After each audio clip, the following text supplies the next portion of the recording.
Mhm. Oh, no, they're not. Let's see, my screen. It's YouTube hasn't confirmed this started yet. Previous ones for that. All right. Item number 1 is plat amendment for Sandhill Road HOA. They are in the PRD zone. It shows where it is between Sandhill Road and I-15. And this is their site plan. So what happened is they came in around 2007, got a site plan, went through the whole process, built the development, and then a few years later, they came in and took out the planned landscaping / playground, and put a parking lot in. I think it's of their storm drainage. So that's what they're coming back for now is a revised site plan and a revised plat. And so the landscaping / playground was up in the northwest corner. And you can see that it's now a parking lot. So this is their new landscape plan Can you show us on the big map? up here. I'm not quite accustomed to reading these just yet. Okay. So this area right here. Yes, that was the playground. And landscaping. And so they took all that out and put parking in. Okay. So then they had drainage issues. When they did that, was that authorized or not? No, they just did it. They didn't get authorization. Did it need to be authorized, or was it, it should have been Which authorized? is why they're here today. Right? Okay. We've been working with them for several years to get to this point. Good. Can you give us a little backstory if you've been working with them for a couple of years? So it was originally approved. I was the one that actually, it's probably been 3 years ago. I went out and actually walked the site and inspected it. This was all landscaped with grass and bushes. This was all landscaped with a little top area there. It was passed off, all belonged and released, and then probably a few months later, they came and turned all this into asphalt. The parking just since been removed, it's all been gravelled. So those are the changes that were made after we approved it. Released all the bonds, they went ahead and made some. Why would they do that? They had some, I guess, issues with some parking. I was gonna say probably because we had to widen parking requirements when I Probably, built it. yeah, they just took it all out, asphalted it. What did that mean, because they just didn't want to invest any further? I mean, did it save them any money or not? So at this point, it's probably doesn't save them. Yeah. Because we're making them go through a couple of Yeah. They just start. But they've since come back and they've modified some of made some of these limited common, it was all common areas. So they've made some changes, they put fences along there, which wasn't part of the original plat as well. So Yeah, we're just trying to fix it all so it meets all the ordinances. So the landscaping is still meets the requirement, because they've added additional parking. They have to add a little more detention over here, which will landscape that as well, so there'll be detention basically here and here to meet the. so everything in your mind is fine now. Assuming this gets approved and recorded, then, yeah, well, they'll have to put in the stuff, because right now, Right, this is not there. I'll watch It'll have to be installed. And landscaping will have to be redone on those two. well, I guess the pattern, if they didn't follow the guidelines before, can we say with confidence they would follow through? We'll see. Yeah, that's the question. The critical thing is to get the plat so it shows what's actually there on site Yeah, that meets the requirements. And this is the step to get to that. yeah, okay. And then we'll work with them to get the landscape. How did we find out about it? Just when they came to get the water problem taken care of? I don't recall how we found out about it. We did it, a few months later, went out and somehow we were out in that area and realized that they paved the back area, so. So it was discovered not by their volunteering, that somebody just went out and learned of it. And So, so how many extra parking spots did they add? Like, I got to count on that. I basically have 2 car garages. I had a couple over here, and they've added this area. So there were a few that were part of the original plan. They went ahead and added the rest of this, so there's probably 6 or 7 or so. So there's no complaints from anyone? To do this now. is there any sort of a penalty, fine or anything for their not following that? It's just a matter of, Made the application fee and okay, made everything. them hire an engineer, right, and do all that stuff. So you feel good about it, really, first? It's It's a long time to get to a resolution.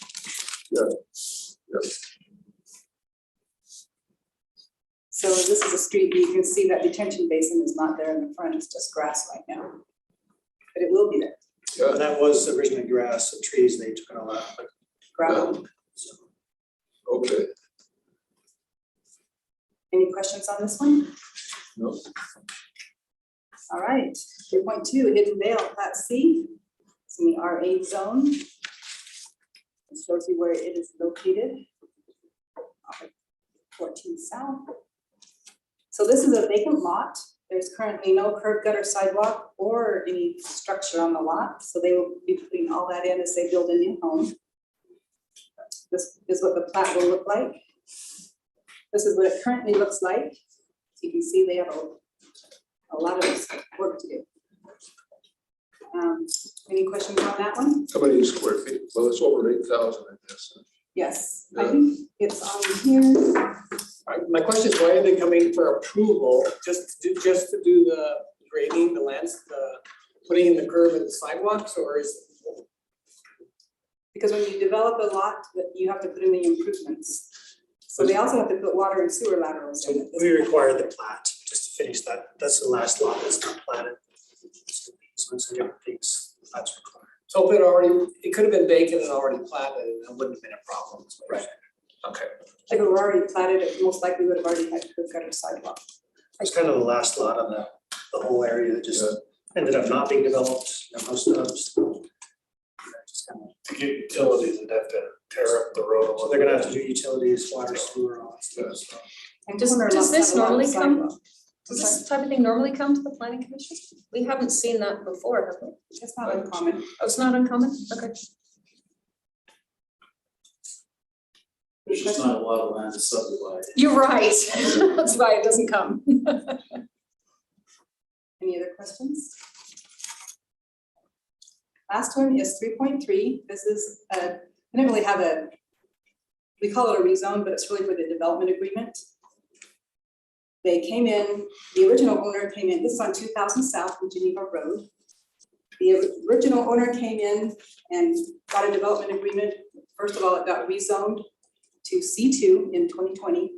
Then they had a development agreement where they would put a gas station and pumps, C-store and pumps. And we also, in that development, it said what colors they could use, what materials they could use. And so that was all done in 2020. Now they've sold it and Holiday Oil has purchased it. Those colors and architecture don't meet the Holiday Oil, whatever you call it. Yeah, standards or Standards, yeah. brand, yep. So Color they, scheme. so they want to come in, they also want to add a car wash. And they want to possibly add a drive-through on the west side of that C-store. I'll show you the drive, so here's the drive first. Car wash. There.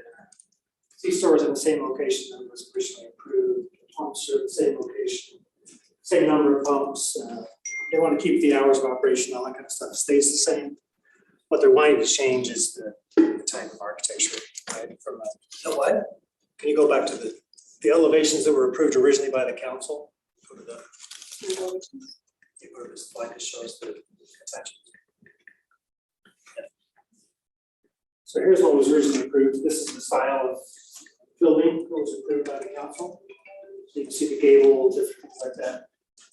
This is what Holiday Oil, you obviously know what Holiday Oil looks like. So what they want to do is go from this. So that, right, so this was in the agreement, so the gas station was already always there at that location. That was there. Yeah, the facade on the building was changed from the current, previous agreement to the new one, right? So what they're wanting to do is change that.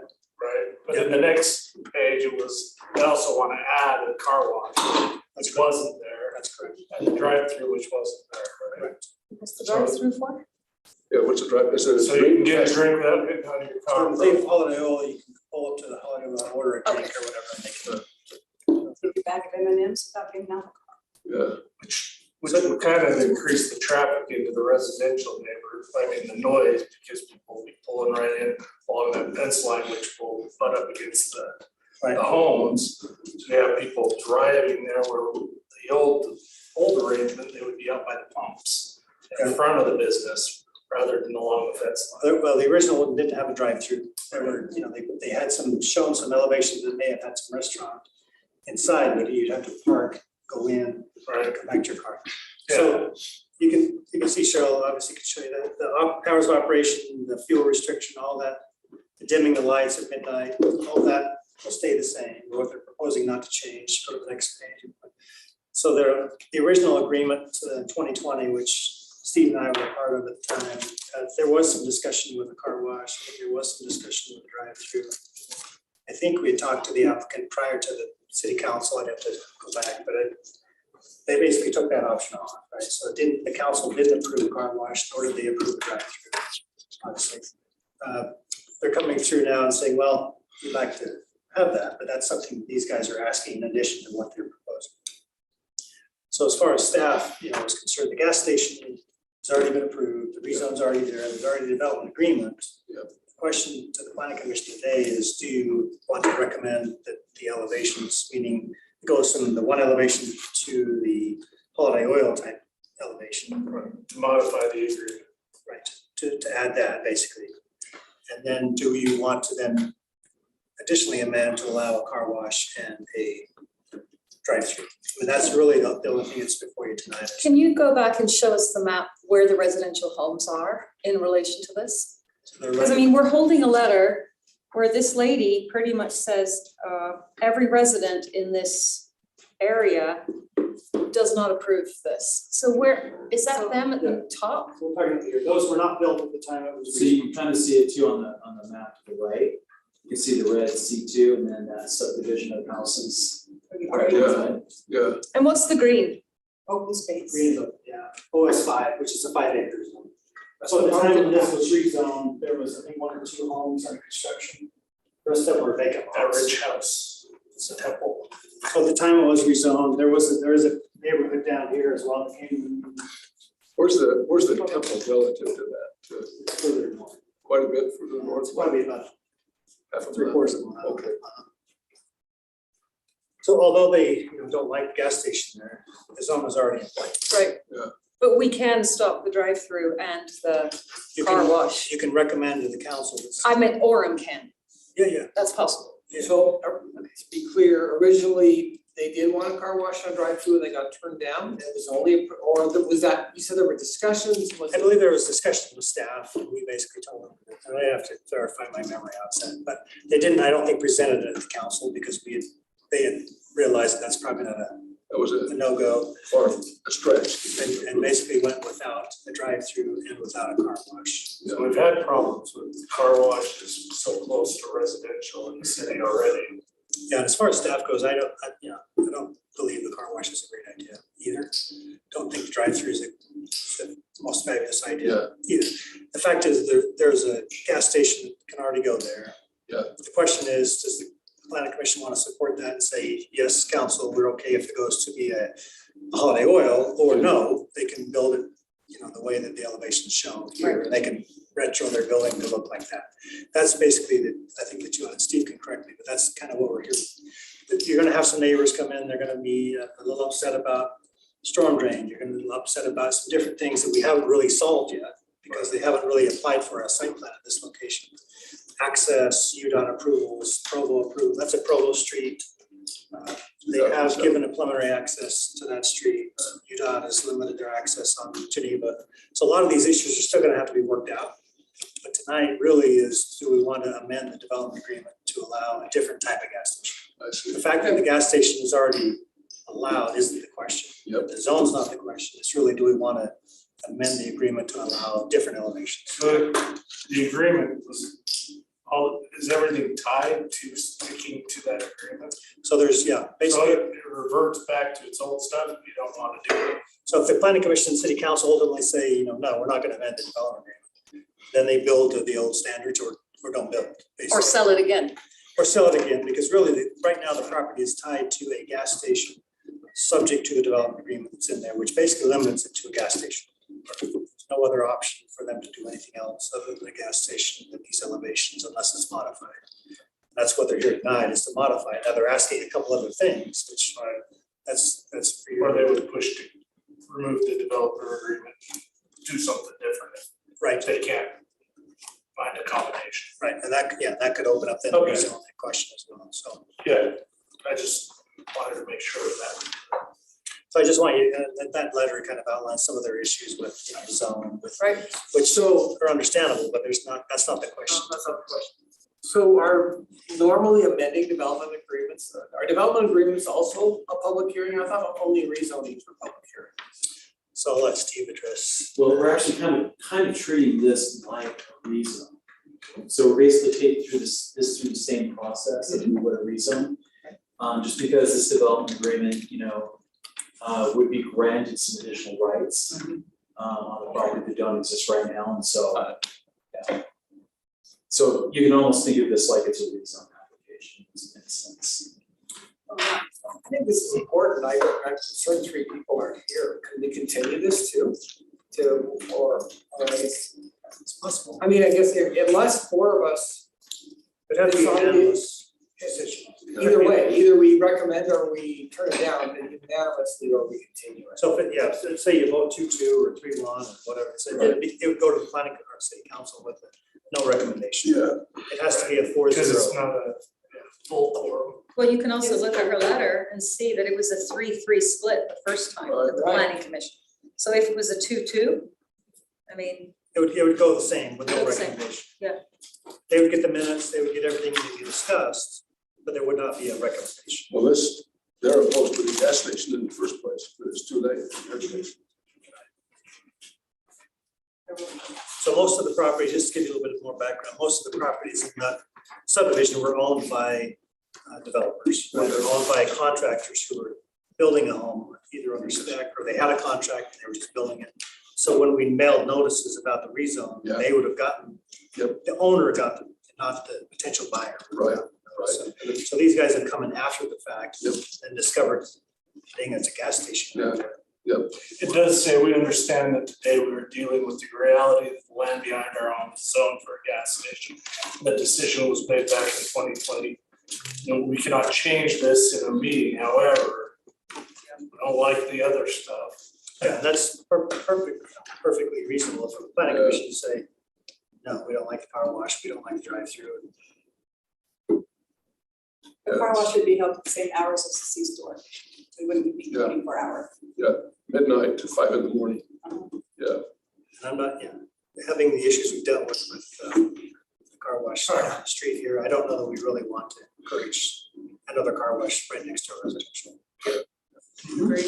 Well, the car washes, they usually work like pumps, right? So if you show up at 2 in the morning, it'll probably still work. They actually close the doors. They do close the doors, but they're automatic, so if you pump in a code, it opens back. some of them Yeah, the holiday ones do. do they fall in. Okay. So, I don't. you know, it's actually a shame what has gone on over here because Wilkerson Farm is near here and they came and spoke to the city council. And they were saying that the land from pretty much from University all the way to 200 South is absolutely perfect for agriculture. It's got the most beautiful silt for growing.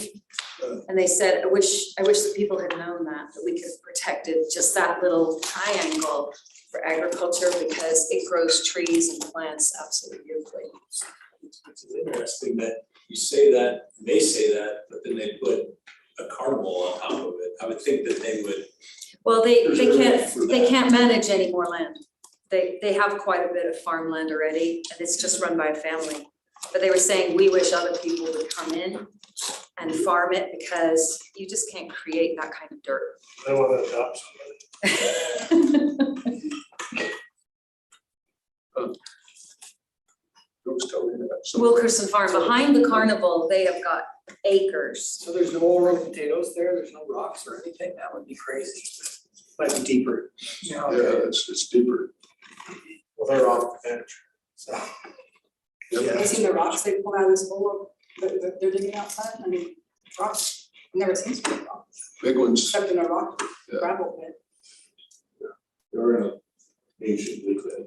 That's true. There's lots of those. The developer will be here as well, so it'll be a public meeting, we'll hear from both, we'll hear from the, so I'm gonna hear from the applicant first, and then we open it to the public. Right, and this lady and her husband should be here as well, so even though they sent you this letter, we gave a copy, they'll be here. Typically, I don't know, we haven't really had a lot of public hearings, typically we do a 3 minute per, I don't know if you guys want to continue to do that format or.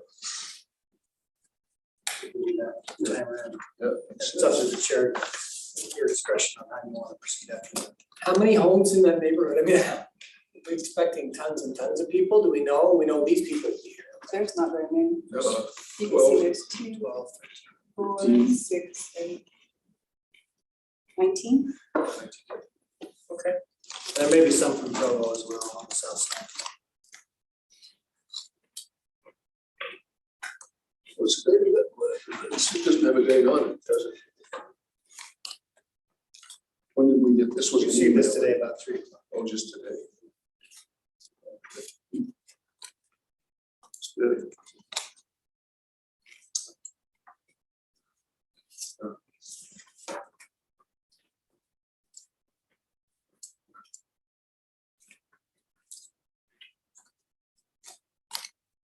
Or you can grab an agenda as you're walking by too, that might help. You can see what's going on. The first one's the public hearing, and then the second one. Which one is the first and last one? The first and last, the middle one, anybody else not.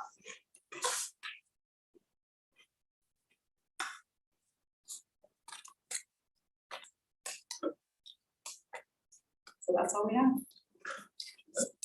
One at a time. I'm gonna go across and just if you need that sound. Any other questions?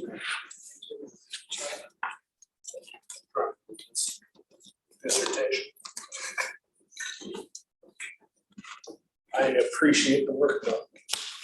They put into it. Yeah, I do.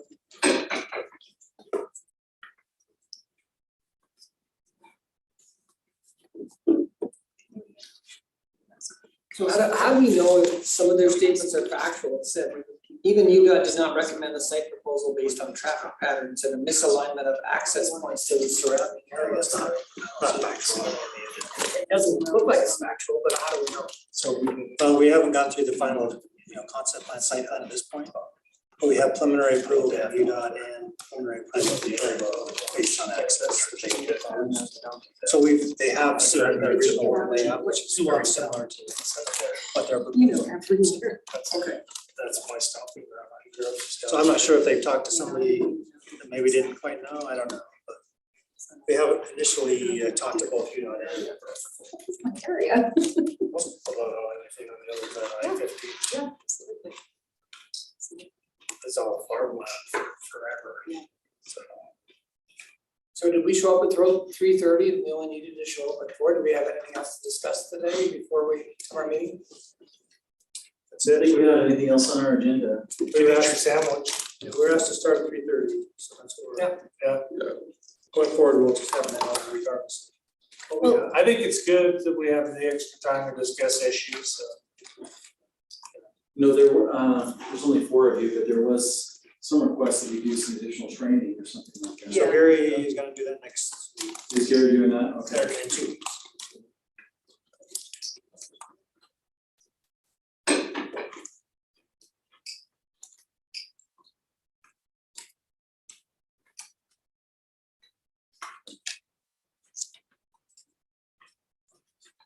We could order some milkshakes or something. You gotta go pick them up for us. Sure. Okay, well, I have a question. Can I ask a question about something that's not on the agenda? We've received that letter from Castlewood.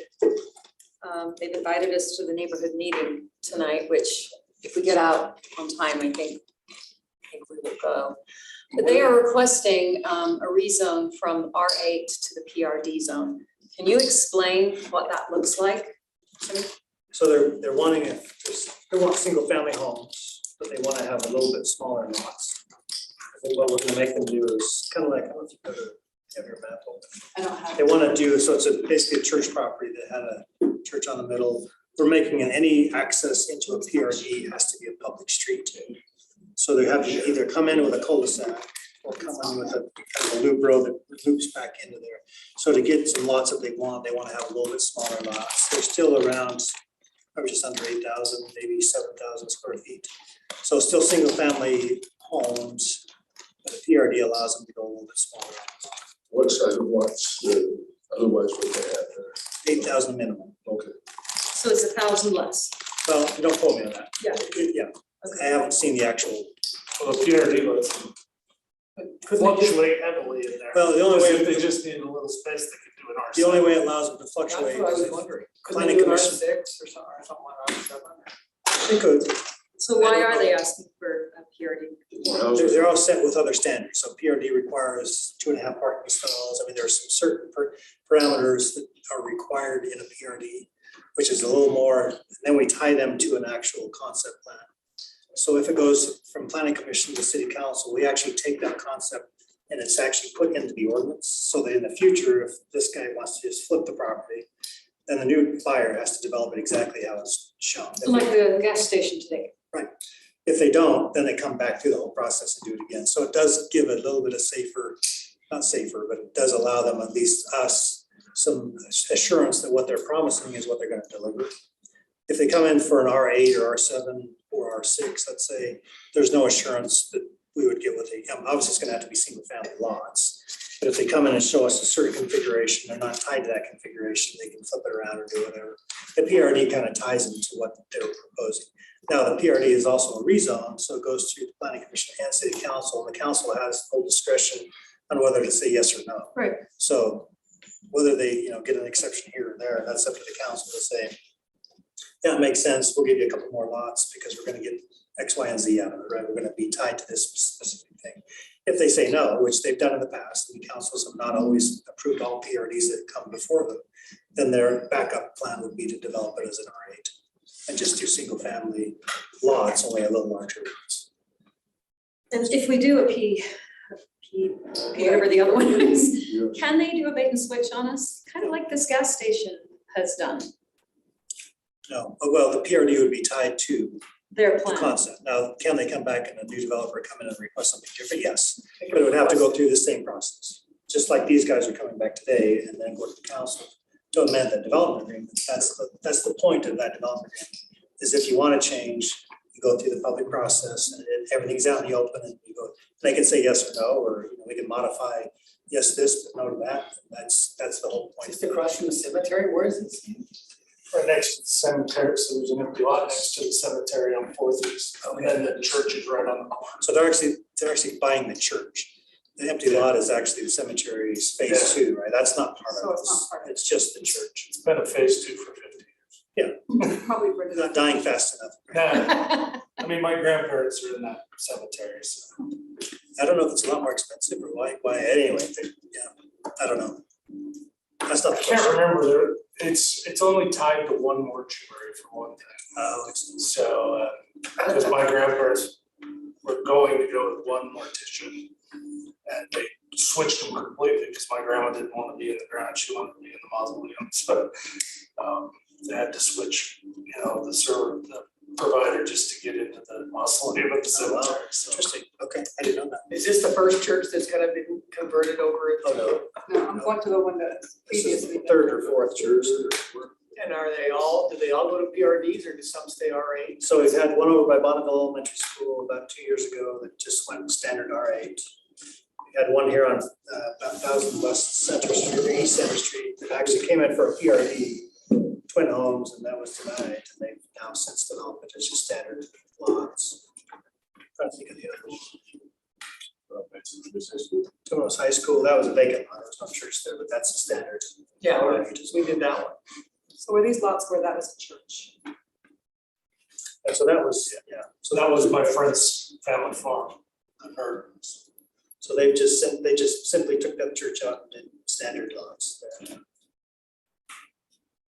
So that's similar to what they're proposing over here, except the lots would be a little bit smaller and they may pick up a couple additional single family. But it's not, it's not twin homes, it's not duplexes, it's basically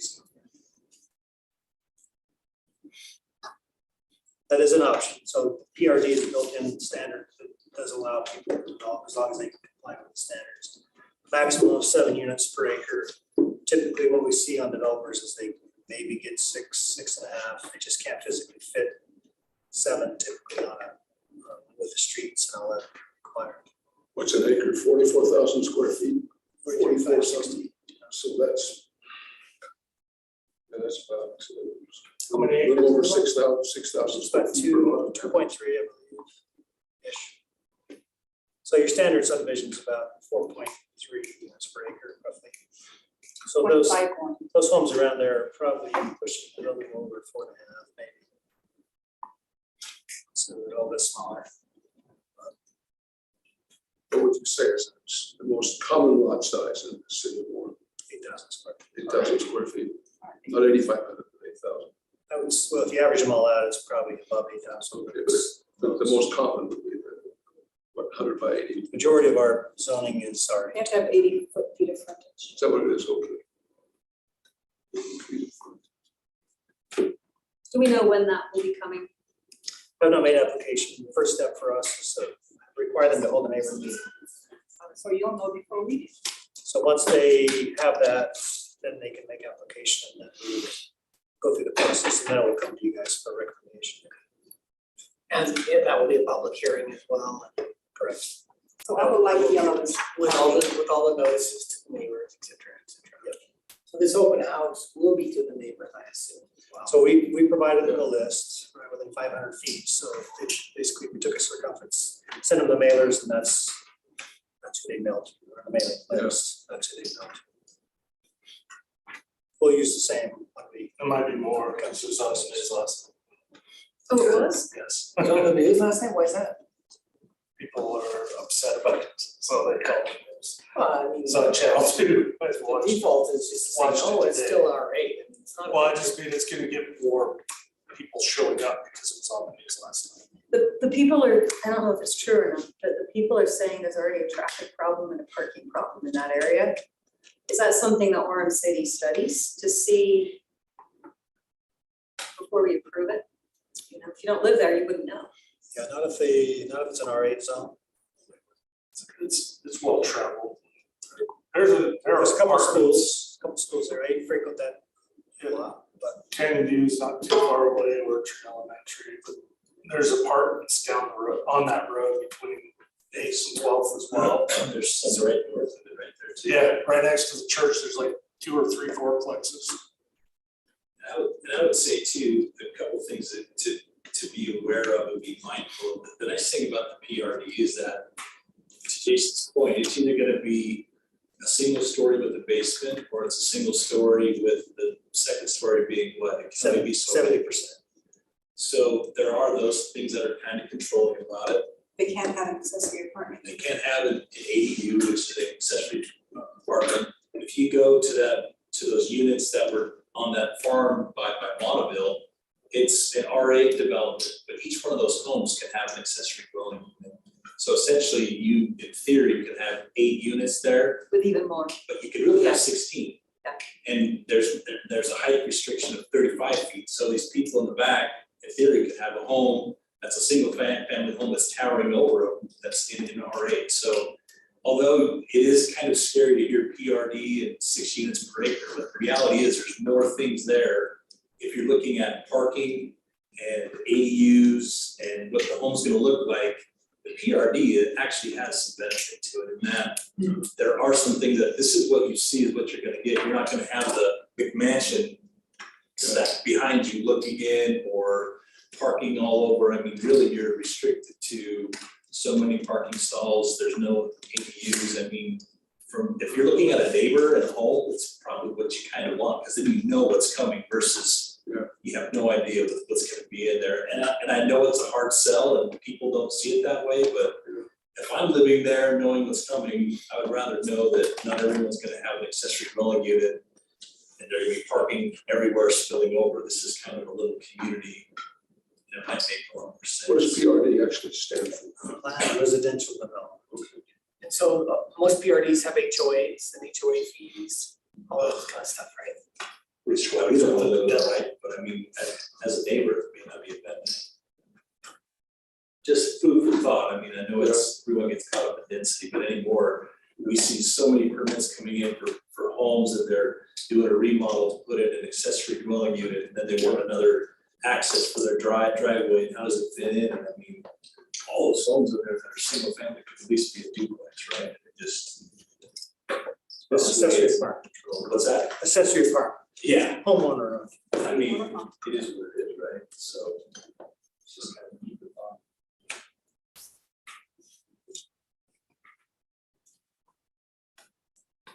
So Sam, maybe you can address 8 South. I think the letter that we received.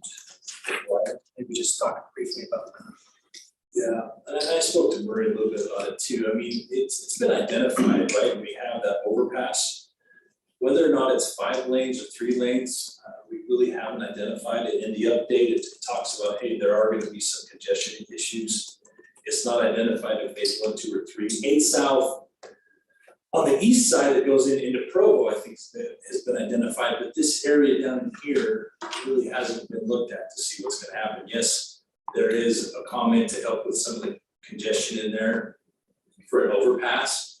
I don't think we've identified it as 3 lanes or 5 lanes. I mean, the advantage to having an overpass here that's 3 lanes is that if I live in that area, I would think instead of having to use Parkway, I could use 8 South to get to Geneva Road and I can travel north and south. Maybe that's, kind of a benefit as opposed to having to use University Parkway and I-15. Now I actually have an access over and get on Geneva Road and I can avoid some of these things. It's not on our transportation master plan to go to anything what's existing. Other than Not- what's existing. So there's some, on the transportation master plan, there are some phase 1, phase 2, but it's right here in this area. There's nothing that's going all the way up to the mall. There's nothing in there that's. So right here in what area?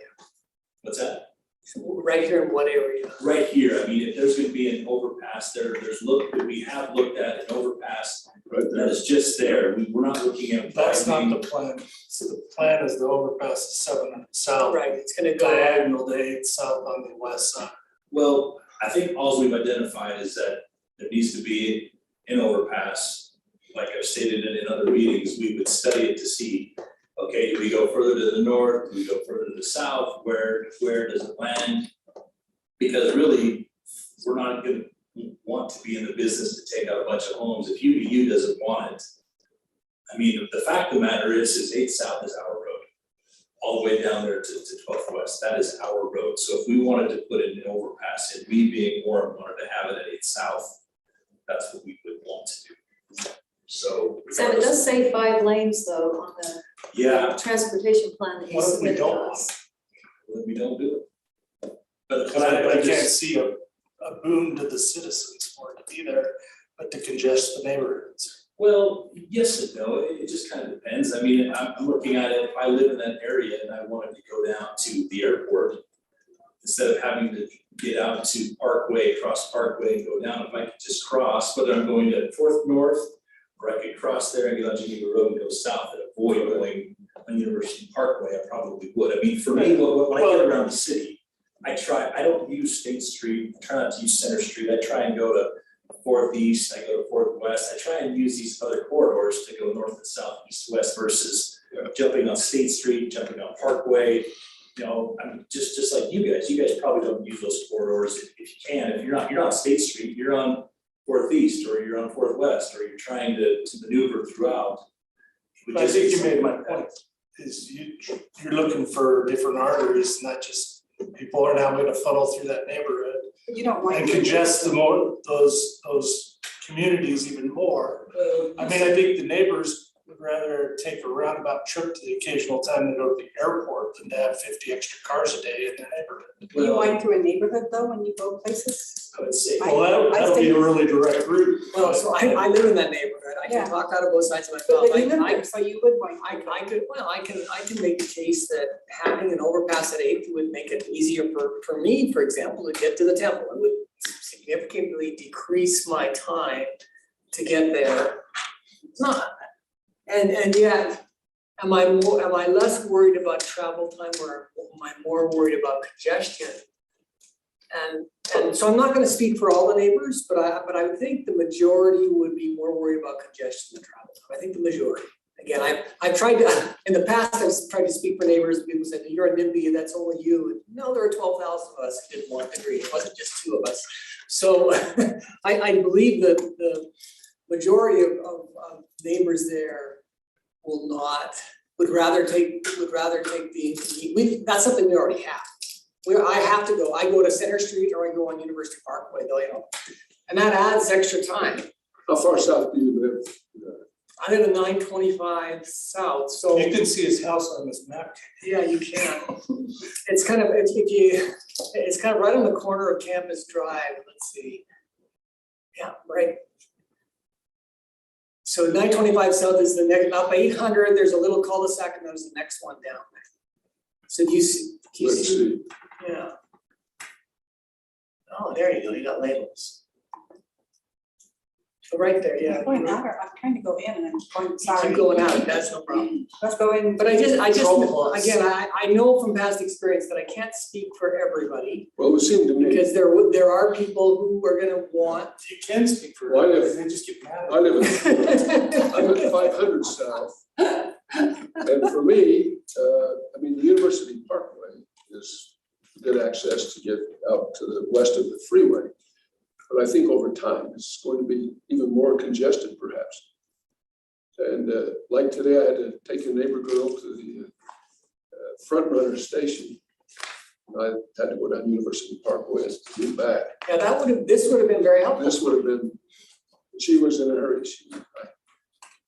9 minutes from my house, we made it. Police are probably still looking for me. We'll never tell. If I'm not mistaken too, part of the purpose of that overpass would also be for the extension from UBX up Geneva Road. Yeah, so UBX, when it first came through, the phase 2 was to try and get, instead of having UBX Having one on UBX come Parkway. over there.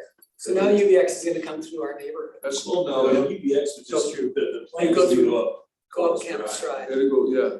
It's just to go up a small leg of it and then go the backside of the campus. And if you look at it, so Campus Drive, they're saying, well, they're gonna take Campus Drive up through UCAS and kind of on the north end of that property there.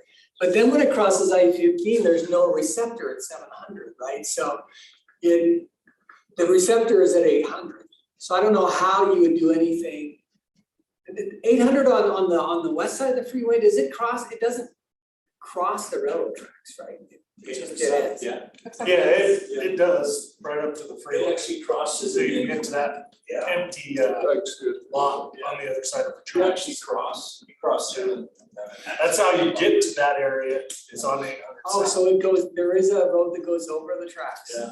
And it over like, not over on an overpass, but just there's. No, there's it's stops. across the track. You just go straight through.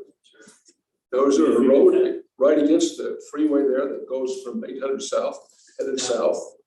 Right, yeah, that's. The dirt On actually, on the Yeah. east side, You've yeah. you've got some industrial stuff in that area, so Yeah. you basically drive it through their parking lots and then you have right of ways for people who are further south. That land that's to the north of 800 south on the west side, who owns that? What's that? So UDOT has a big basin in here. It's a detention basin. Yeah, that's all we got. So, That's right. And then and north of that is C2 or commercial or? yeah, M1 and 2, industrial. That's industrial. I think my concern with 800 South is if we do approve a 5-lane road, with a bridge, you're gonna end up with 800 South with 5 lanes at the east and at the west. And then you're gonna cause this bottleneck through the neighborhood where it goes to 2 lanes. It's only time until they're gonna wanna expand it to 5 lanes for the whole road. And it's So I know- just another giant artery east-west through the it's, city. it's interesting to try 5 lanes because I've only seen that there's only about 11 to 12,000 cars a day that would utilize the overpass. So to have 5 lanes is really excessive.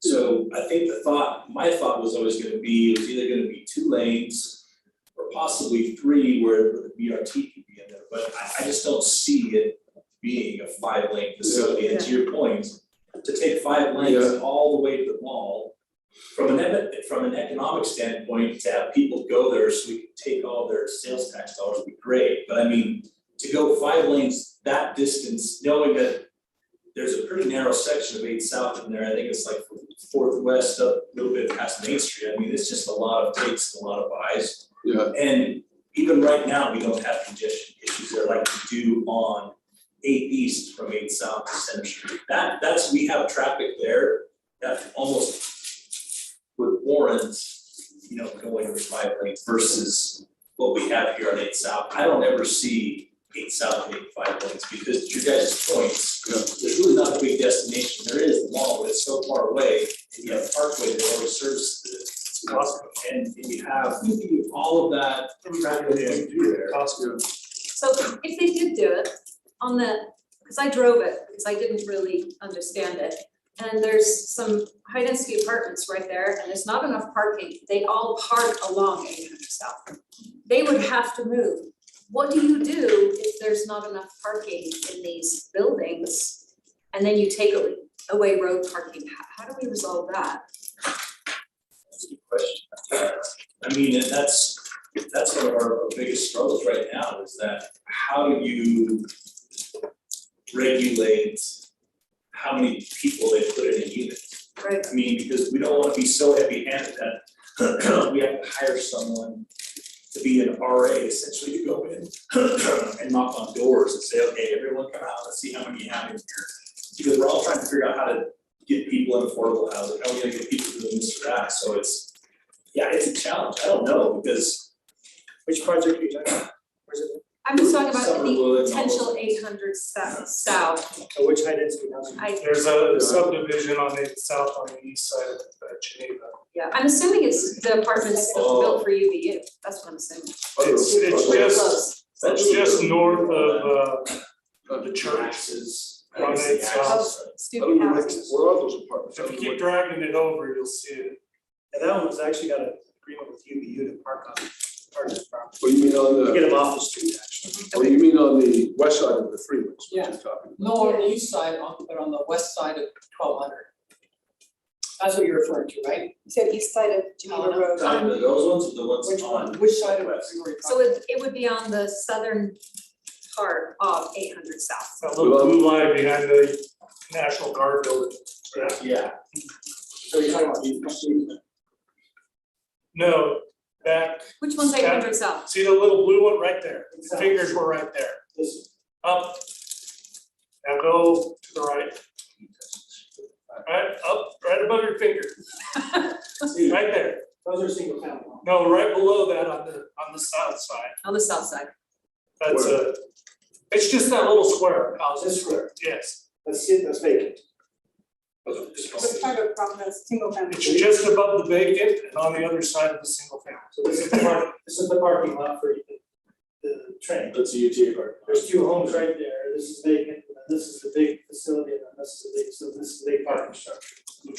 I don't No, I'm know. talking about right there along 800 south, where that whole big white building is, they just park all along. Yeah, right Yep, all along there. Right, so they've actually contracted UVU to use this portion of their property for Okay, students' apartments. So where's the housing? Where's it from? I guess my last question on this, Okay. Where did- Confused on that. where does the original need come from? Like, would you not have asked for this, would MAG have asked for this, would UVA, would UVU? I mean, what's the original, was it for the bridge, right? the bridge? You mean for the Was it- overpass? Yeah, was it because they put in the BRT, was that the driver, what are the kind of the drivers behind this? so what happened, one, UVX had identified another overpass, because years ago, we had looked at a high occupancy interchange here, which is similar to what is on 4 South up in Salt Lake, where you can actually just use the HOV lanes to get in and out. That was always thought, and then with that thought, there was gonna be, okay, the BRT, in order to increase service, would eventually use that in phase 2.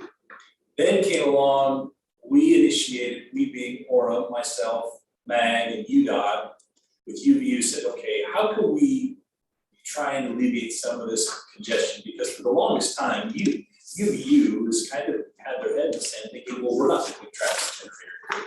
It's not really our problem. It's like, okay, well, whatever. We know it's not our problem, but Yeah. the second part of that, we understand. The first part of that is. So we put together a study, it's like, okay, how can we improve operations around here? One, for UDOT, so they don't have to have this big, long amount of stacking to go if you're going southbound to get on the Parkway.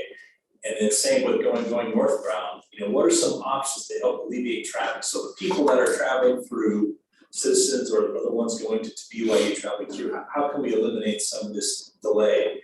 And they came up with the options of the overpass to help service some folks in there, because obviously we're looking at the delay and the congestion at the interchange.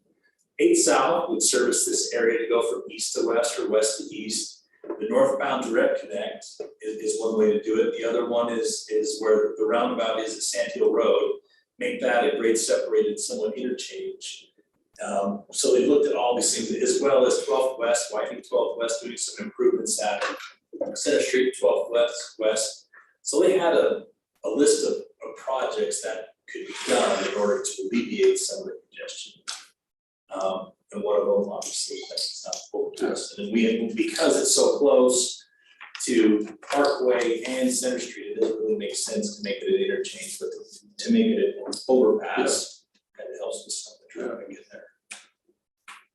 And I will tell you, again, I can't speak for anyone, but I can speak for me and my wife. My wife's like, yeah, that'll save us time to get to where we need to get to. You can live with the congestion or not. I don't know. If the concern is about whether it's gonna widen the rest of Big South to 5 lanes and people say no way. And that's the word. You can almost guarantee. I can imagine they'd ever make that a 5-lane road, all the way to 8th East, going along 8th South, between 8th West and Main Street. That's, the homes are too close to one another, across the street from one another. They'd have to buy a lot of homes, as you said earlier, to make that happen. And I can't see if they're gonna put in a bridge and an overpass, I can't see them doing 3 lanes. It just makes sense to do 5 simply for the cost. Because if you find it gets congested, then you have to expand, that gets very expensive. To your point, you would think so, but it's interesting that UDOT is saying that Geneva Road is supposed to be a 7-lane facility. Right. And that's from 16th North down to University Parkway. Well, if you look at the overpass right there by 4 South, it's a 5-lane facility. You know what I mean? Yes, but it could be 7 very easily with striping because the bike lane is very generous. Well, it can, but it's like, but even at that, it's like, I guess I would have a hard time with that, because you're looking at it as like, okay, if you're saying 7 lanes, you're saying we have to build to these standards. Now all of a sudden, because you're supposed to have an 8-foot shoulder so cars can get off, they're out of safety and whatnot. I mean, I would think that they would have thought that facility should accommodate 6, 7 lanes. Well, you do have the bike lanes, but it's like where the bike lanes will go. There's a center turn lane, you can take care of that. Yeah. Still. Yeah. But I just, to me, like, I look at 4th North, I look at 4 South, I look at 2000 South, and they may have been built. I'll make that, 4th North is not our list to go to a 5-lane facility. It's ample wide, but you don't see it. You don't come along anytime soon. Same 4 South.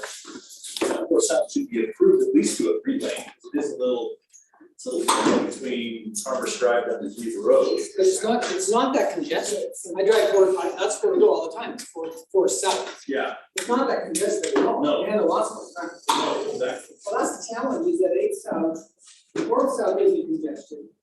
University Parkway is congested. So that's Because there's a destination though, right? It takes you right into a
Okay.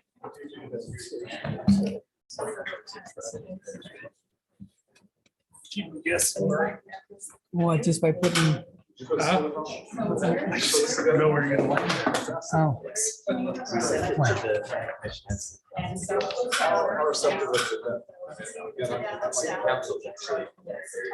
that this is so they say it's past the point of gotten back. So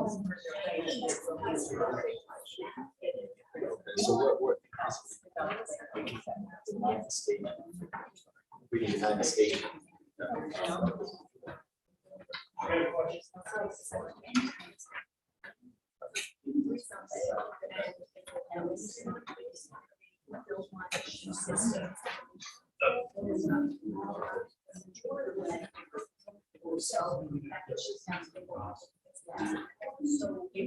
Just so we could spell their name.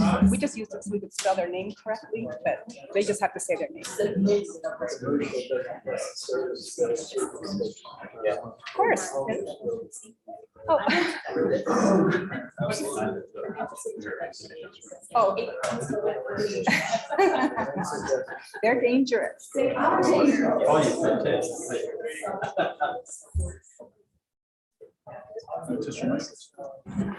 Testing.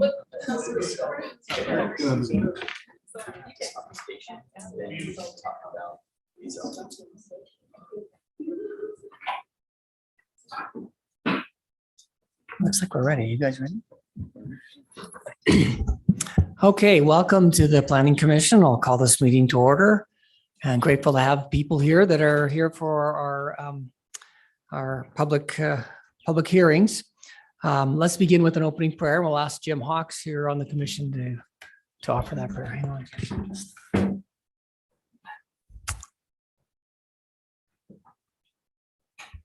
Our Father in heaven, as we meet this afternoon in a meeting that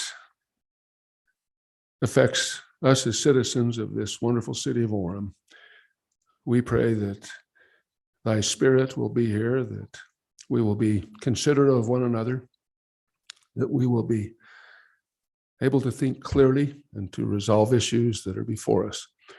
We are grateful for the freedoms that we enjoy and for the privilege of living here in the peaceful circumstances in which we live. And we say these things in the name of thy Son, Jesus Christ. Amen.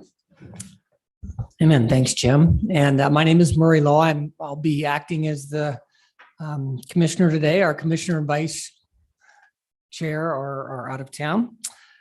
So let's begin with our first scheduled item. It's a public hearing, the vacating Sandhill Grove PRD Plat A and approving Sandhill Grove PRD Plat A. So go ahead. Will you take it over from us here? All right, so this is a plat amendment for Sandhill Grove HOA. They are in a PRD zone. This shows where they are located between the 15 and Sandhill Road. So this shows the site plan. In 2007, a site plan was approved in Planning Commission and City Council, and the property to the northwest was landscaped and had a small playground. Over time, they changed that landscaping and playground to asphalt for additional parking.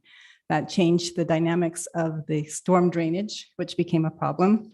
So they are now bringing this property into compliance. They also, along the backyards, you can see that there are fences.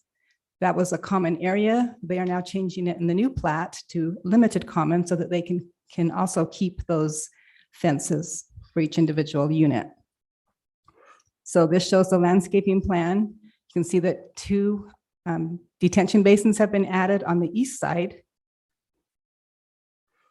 This is what it currently looks like from the street. And with those 2 additional detention basins, then the storm drain issues have been taken care of from that additional asphalt. And staff recommends that you approve this request. Did you have any questions for me?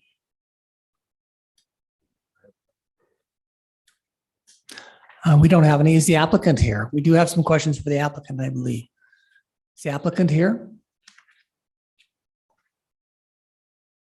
Okay, we discussed some of these questions earlier about them adding park. Our understanding is that they have not been in compliance and they ended up doing some things on their own without city approval, but they're not here. So any of you have any comments or thoughts about that? I know we discussed it previously.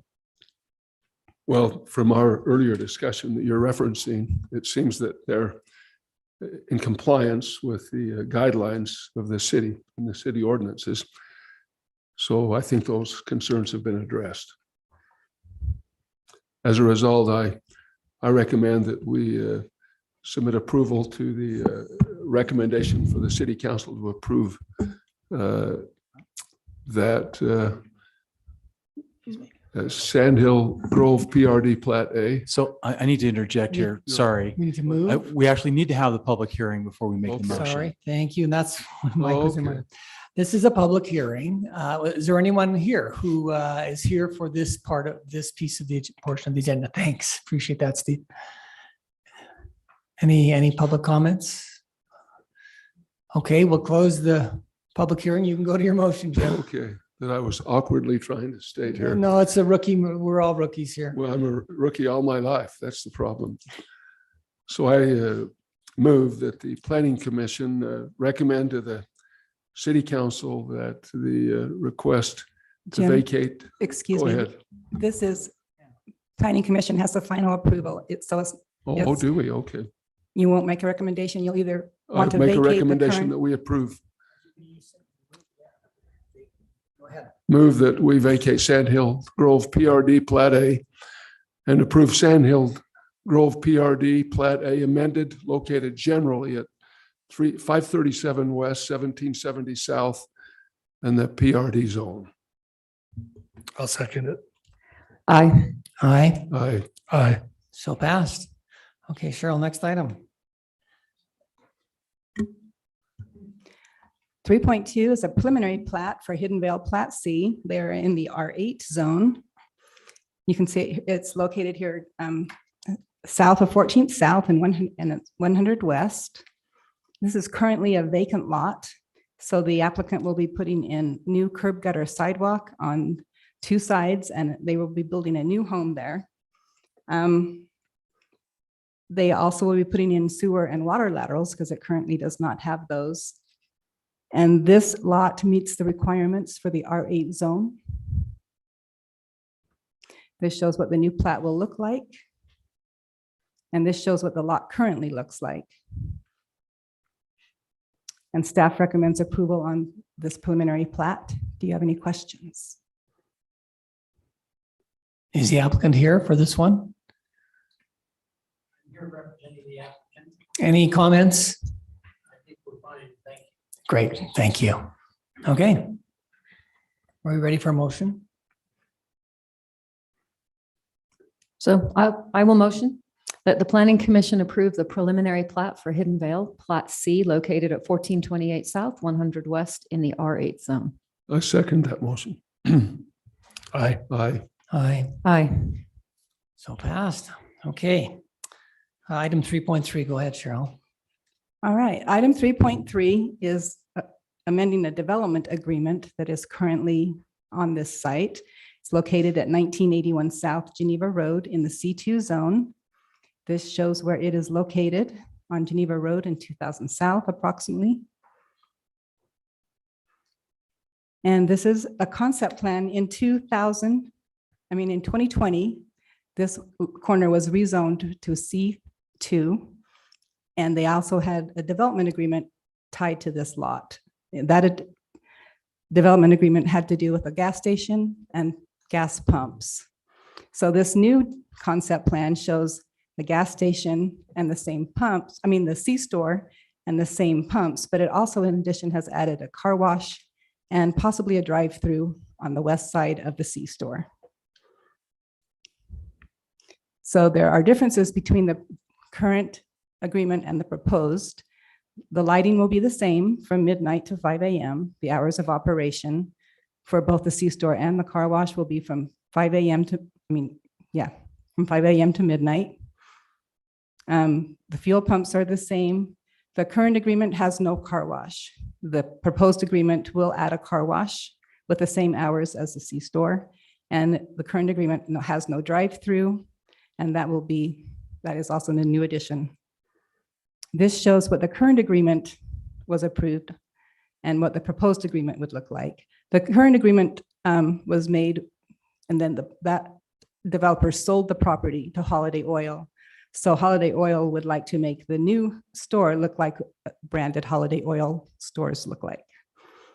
And then in addition to that, we have the proposed car wash. And we ask that you consider a recommendation to the city council. Do you have any questions for me on this one? I just wanted to remind you that this is only for the development agreement. This has nothing to do with the site plan or anything else. So as we talked earlier, are each one of these things in different stages, or are we approving or disapproving it in a bulk statement? So are all the items, the car wash, the drive-through and the facade, all one motion, or are they all individual? I believe you could separate them out. Couldn't they, Steve? They could say the facade would be fine, but no car wash, or the car wash is great, but I want the old style. You can split those out. Yeah, sure. You can make whatever recommendation you would like to the city council, whether it's you're not okay with any of the changes, you're okay with all of them, or you're okay with some and not others. My question is the Holiday Oil elevation lower than the other? When I compared the two, I just had it looked like the other one actually had a bigger store than what Holiday Oil would put in, but I can't tell what the respective elevation difference between the two. Does anyone know the difference between those two? That's not something I researched, but When you say elevation, are you talking? The height of the building. Okay. Just the height of the Right, store right. that the people go into. Also, the square footage of the building, and then the canopy that covers the gas pumps. Those, how do they compare? So the canopy is basically the same. As far as the elevations on the C-store, I haven't researched that, so I don't know if it's higher or lower. It appears lower, but I don't know. It does, for but I sure. don't know what the footage is. The first one that's more of a concept drawing. So I mean, I don't know that we're getting precise elevations where, Right. I mean, we know what a standard holiday looks like and how tall they are. It's Yes. a little easier to gauge. So Okay. Other questions for the city? I had a concern about the coloring. I mean, this is a really residential area and an agricultural area. I mean, this is not light industrial. And their current plan seemed quite subdued, like it would fit a little bit better into the area. But Holiday just seems so brash for that particular area. I mean, can we turn down their color scheme if we don't feel like it fits in that area? I mean, you can recommend denial of the changes to the architectural designs and features that were originally approved in the development agreement. Is the applicant here? You want to come forward and?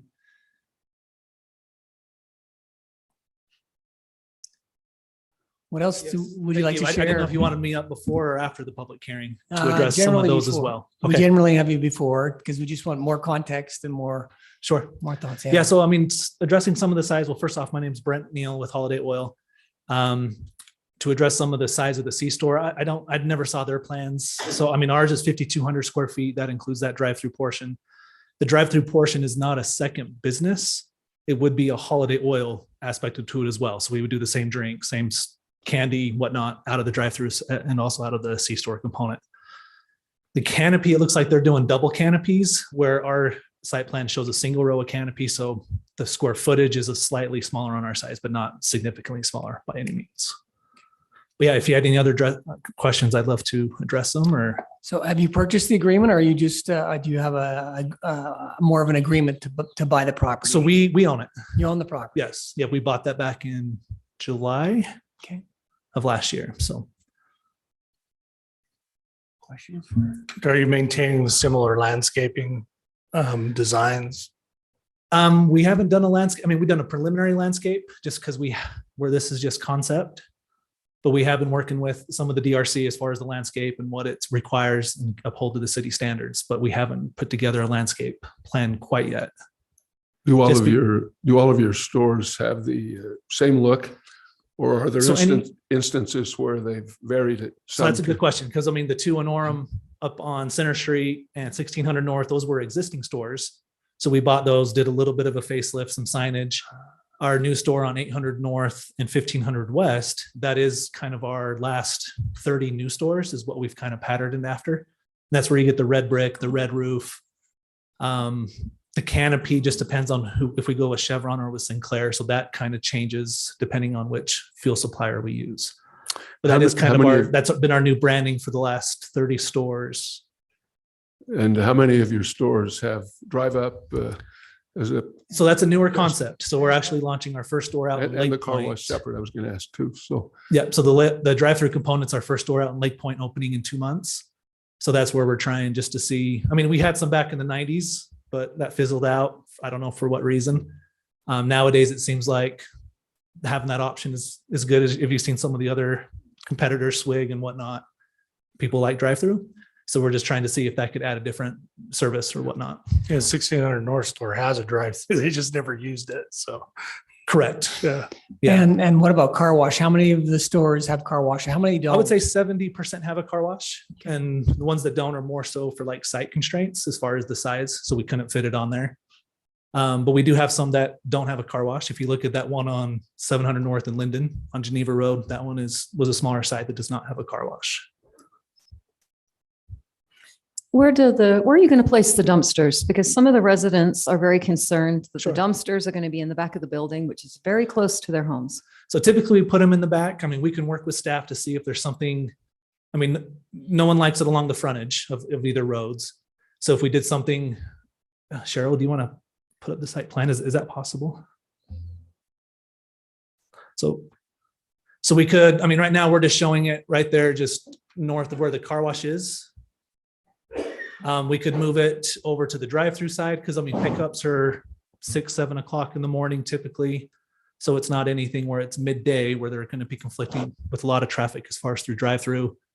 Or we can put it in front of the car wash on the south end, but that's something that we're flexible with for sure. Is there any recommendations for that from the city of Orem, where you've seen that done before? We can work with them on the location. That's not an issue.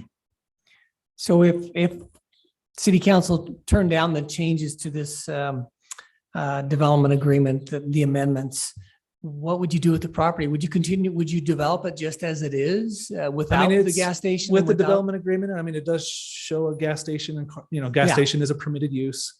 I mean, of course, it's not our elevation, so we would have to redesign, kind of go back to engineering and do all that if that's what you're looking for is the similar elevations as the original. Possibly sell it to someone else for a commercial use. I think that's just something we would have to discuss and see what, the best use for it if we kind of get night on some things, but. Just out of curiosity, how many retail outlets does Holiday Oil have presently? So there's 71 operating. And along Utah County, Salt Lake County, Davis, Weber, and Tooele County. So along the Wasatch Front and a little bit. All in the state of Utah, Correct. Yep. headquartered in Salt Lake City, I guess. Yes. Yeah. Yep.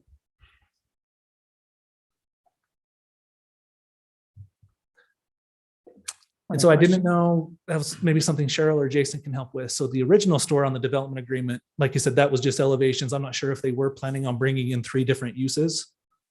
I mean, it showed a Roxbury, Subway, C-store. So I don't know if that was part of that development agreement, but we wouldn't be bringing in 3 different businesses. It would just be the Holiday. But Yeah, Jason, was there going to be some kind of fast food store or? So there was some elevations, some signage that would indicate that they would have had some fast food type, but it would be a walk-in, not a drive-through type Right. thing. So, because it shows 3 separate entrances. It looks like 3 separate Yeah, entities so or businesses. Could have been some additional, but it would have been park, walk in, get your goods and then come back out. Like some, a lot of the gas stations you see Sure. along Wasatch Front have that. How large is the property relative to your other stores? So it's just over 2 acres, 2.06 acres. We typically, 2 acres is our standard. We do have some that's 2.5, almost 3 acres. Uh-huh. The one where we held the neighborhood meeting was 2.6 acres, so it is a larger site. The 2 acres we feel allows us to get the spacing we need between the canopy and the back parking. So backing up, there aren't any issues. And then at least out in front, people can, if someone parks like a landscape trailer out in front, people can still enter the pumps with that kind of space on 2 And how many acres. pumps will there be? 6 planned? pumps. 6 pumps? Yep, so 12 dispensers, but 6 pumps. Okay. And how does the lighting change if Mhm. you put in a drive-through? Because on the current agreement, there are homes so close to the back of that. If there are bright lights on until midnight, that's really hard on a family. But in this current agreement, the lights would be quite far away. But if you put in a drive-through, what does that do for the light situation towards the back of the building? That's a good question. I'll have to look at our Lake Point location to see what kind of lighting we have over there. Just as I don't think there's an area light over there. There might be a light on the building, on the exterior part of the building. I can look at that. As far as lighting, I know some other sites that we have that are in residential areas. We have a couple sites where we dim them earlier. So we have like a lighting conditional use of, at 10 o'clock in the winter, or in the winter at 8 o'clock or 2 hours after the sun goes down, you have to dim certain portions of the property. If we don't do that, security reasons, it's dark, it's bright, no one can hang out there or whatnot or loiter. But there are some things we've done in the past where we, a certain amount of hours after the sun goes down, we can dim some portion. And it's all automatic lighting. So with the photometric plan, we can keep 99% of the light on the property, or we can adjust it depending with that photometric plan. So the business is open from what, midnight until 5 in the morning? So on Saturday and Friday, 5 Yeah. a.m. to midnight, Uh-huh. weekdays, 5 a.m. to 11, and then on Sunday, 7 to 10. So So we how just did much- 5 to 12, but on other nights, it would be open as operation. So if the store closes at 10, then the lights go out at 10. Everything else goes out at 10 as well. So how much business is done after the building is closed? Is there a? That's a good question. So with the car wash, if it was approved, we would tie that to operational use of the store. So at 1 o'clock in the morning, the car wash would be shut down as well. The fuel pumps are open 24/7. And that's just credit card use. Of course, they can't come into the store. So the pumps would be operating 24/7. But so you need lighting all night. Canopy lighting. Yeah. Yep.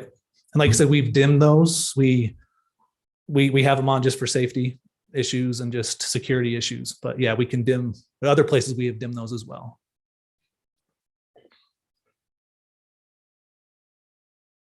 Other questions? Anything else you want us to know? No, I thank you for your time. If there's anything else, or I don't know if I have a chance after public hearing, or if this is. We may Oh, have asked you to come okay. back once the public hearing, there might be some other questions. Sure. So I be have one prepared to come additional back up. question. What's that? Are you planning on putting a noise barrier wall around the property? Yeah, so there will be a masonry wall along the north property line. The east property line, I guess where it's residential, we would require a commercial as well. What's the height of that wall? I think it shows 7, but does the development agreement show 8? Because that's what I've heard. Or is it 7? Generally on C2, it has to be 7 feet, but I don't know if the development agreement says 8. So it would be a minimum of 7 feet. And we've done 8 elsewhere, which we're not opposed to, but Yeah. That would be helpful, I'm sure, for residents. and we haven't done a full grading. Maybe I'll mention this. We haven't done a full grading plan just because this is all concept. We haven't spent the tens of thousands of dollars on full engineering yet. But we do show on the site plan that the retaining wall on the back portion would be brought up to the neighbor's yard. And then the retaining wall or the masonry fence would be on top of that as opposed to on our lower level, but. Great. Okay, this is a public hearing. thank you. Thank you. Yeah, thank you so much. So this is a public hearing. Any and all who want to speak are invited to come up and speak. You have 3 minutes to talk about whatever you need to talk about. Before you start, we ask you to tell us who you are. So state your name and don't be surprised if I have to apologize and cut you off at 3 minutes if you're over time. Good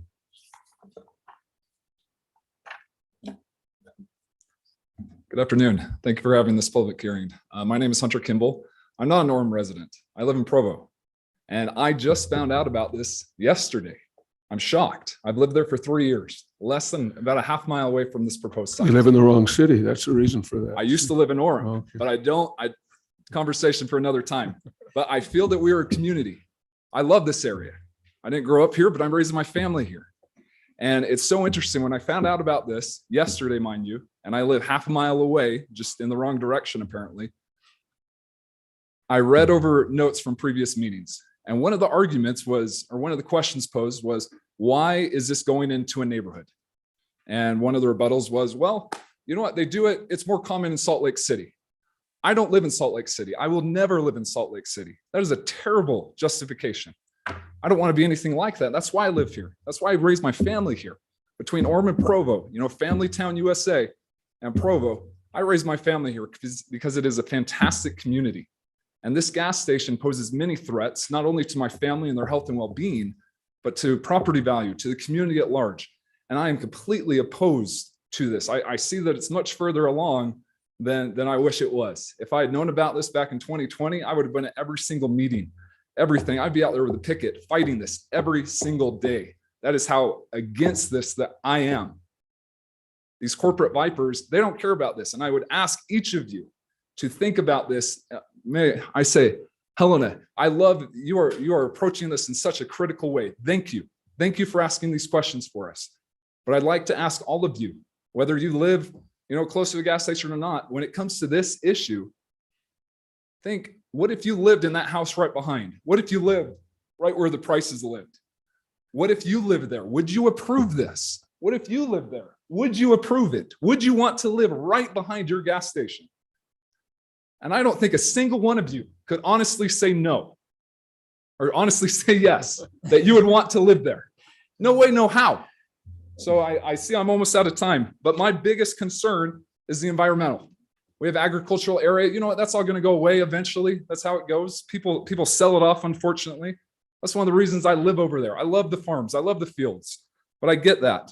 But when it comes to a commercial space, when it comes to a gas station specifically, we have major issues to health. So I'm almost out of time, but basically, here's my main concern. A number of compounds injurious to human health are released from gas stations during vehicle fueling and from underground storage tank vents. These components include benzene, toluene, ethylbenzene, and xylene.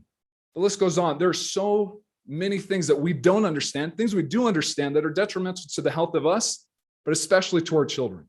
So I'd ask you, please, anything that you can do to step this in the direction that they don't want it, where they will eventually sell it and turn it into some other commercial use, please, I'm asking you to do that. I'm not a citizen of Orem, but of Provo, a neighboring city, someone that loves the community and would just Thank you. ask that we have your support in that. Great. Thank you for Thank your you. passion, your comments. We appreciate that.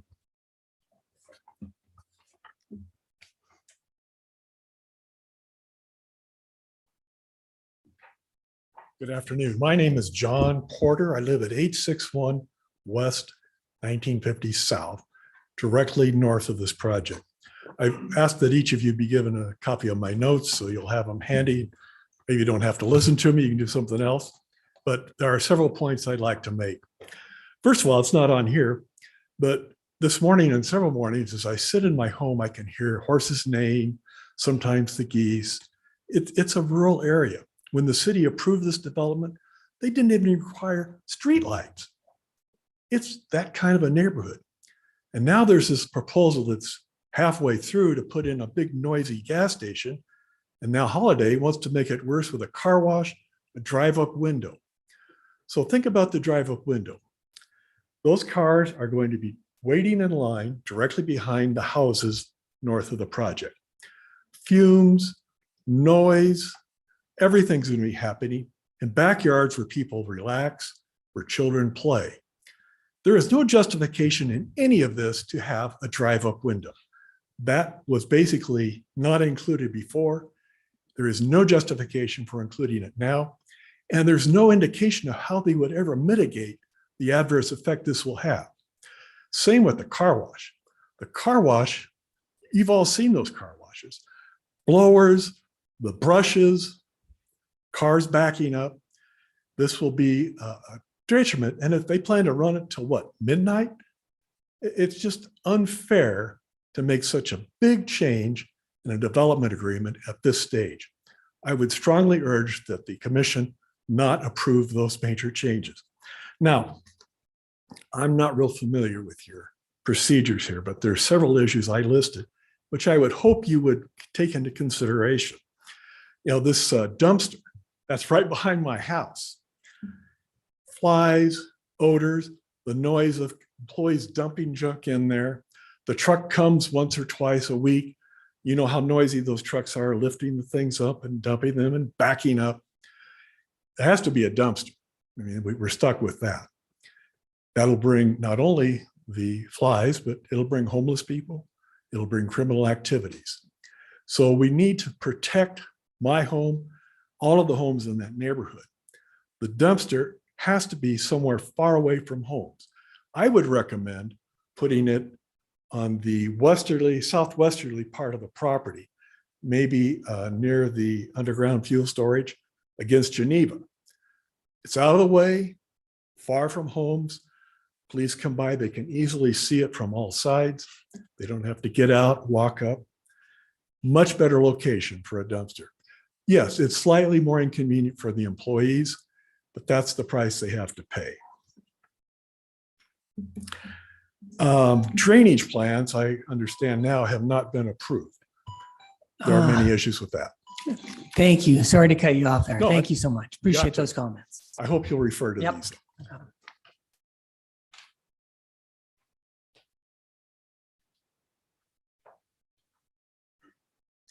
I'm Linda Brown. We live on 2000 South, very near this proposed development. I would just like to say right up front that Holiday Oil invited our neighborhood to a meeting in February, 30-degree weather. And when we got there, the meeting was outside. So that told me right off how considerate Holiday Oil is of the neighbors. Okay, then I would like to say there is no need for a service station, a car wash, a mini mart, any of that in this residential area. About 2 miles south on Geneva Road and Center Street, there is a service station with a car wash and a mini mart. 1 mile north on Geneva Road, same thing, service station with a car wash and a mini mart. Barry and I took a little scenic tour before we came to this meeting. At this time, there are 3 car washes under, well, the signs say coming soon, and 1 is underway. And they are between 400 South and 400 North on Geneva Road. This is an absolutely unneeded thing. We don't need it. And I would like to say too, that this proposed car wash would be right up against Nancy Grew's home. Nancy is an 84-year-old widow. She doesn't need that. None of us do, but she certainly doesn't. And I would dare say, any of you council members would not want that up against your bedroom windows.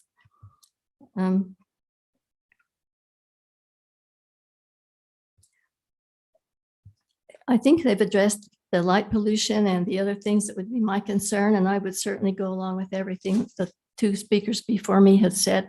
I just think this is such an unnecessary project and the whole thing should be reconsidered, not just the car wash. Thank you. Thank you.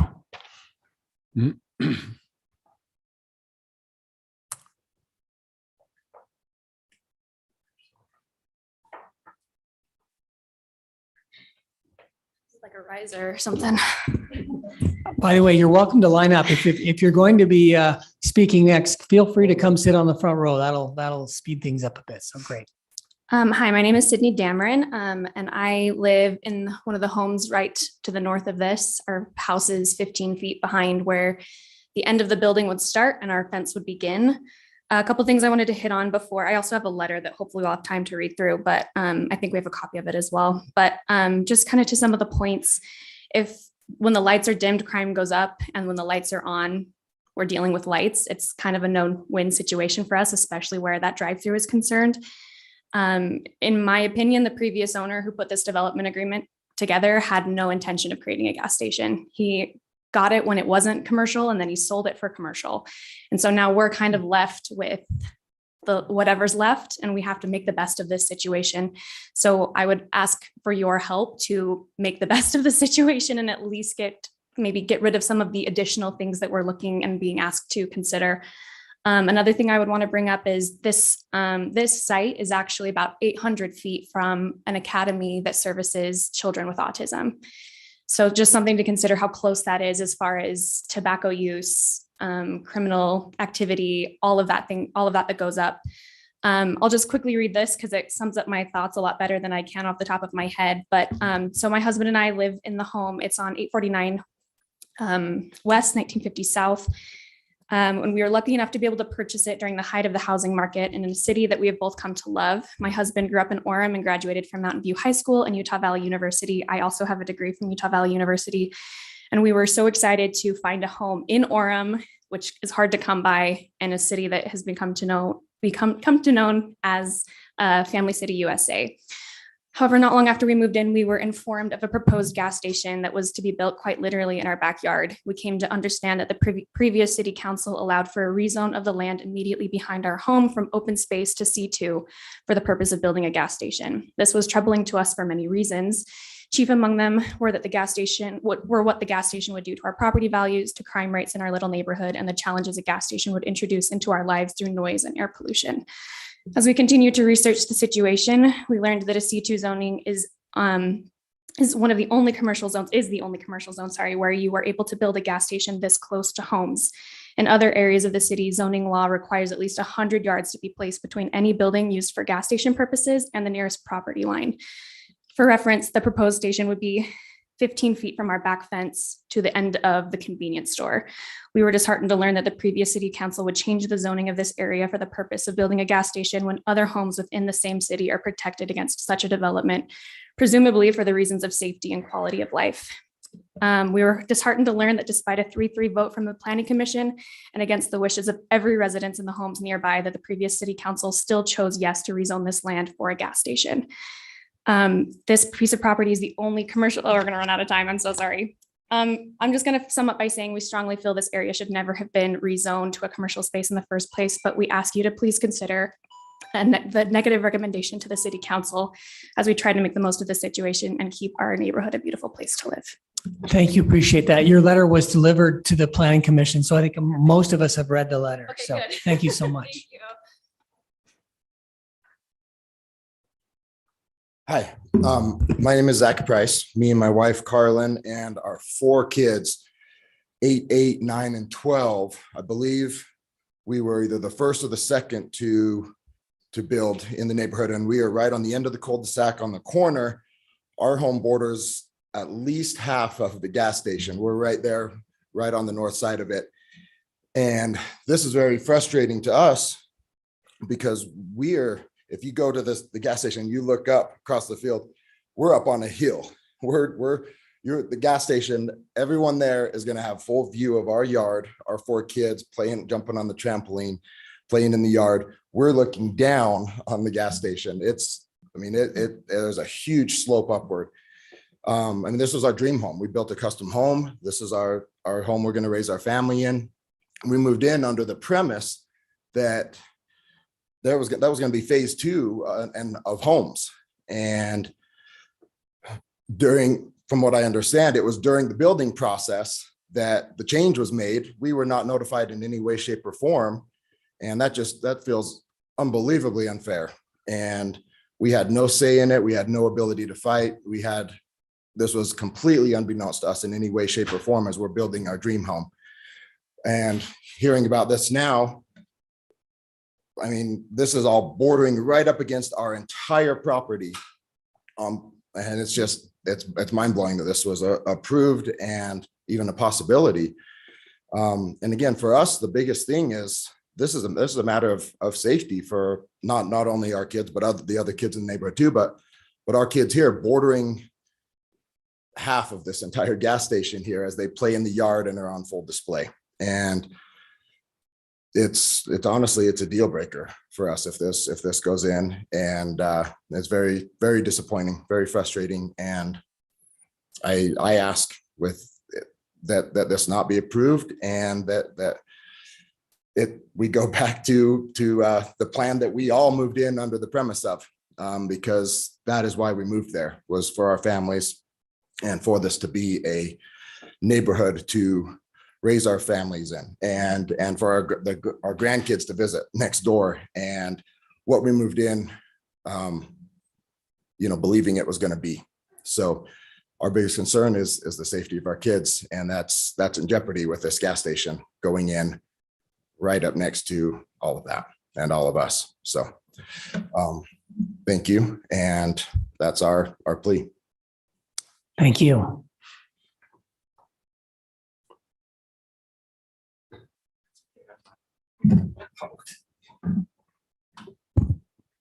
I was going to start with somebody moved my cheese. I didn't know it was going to be that easy.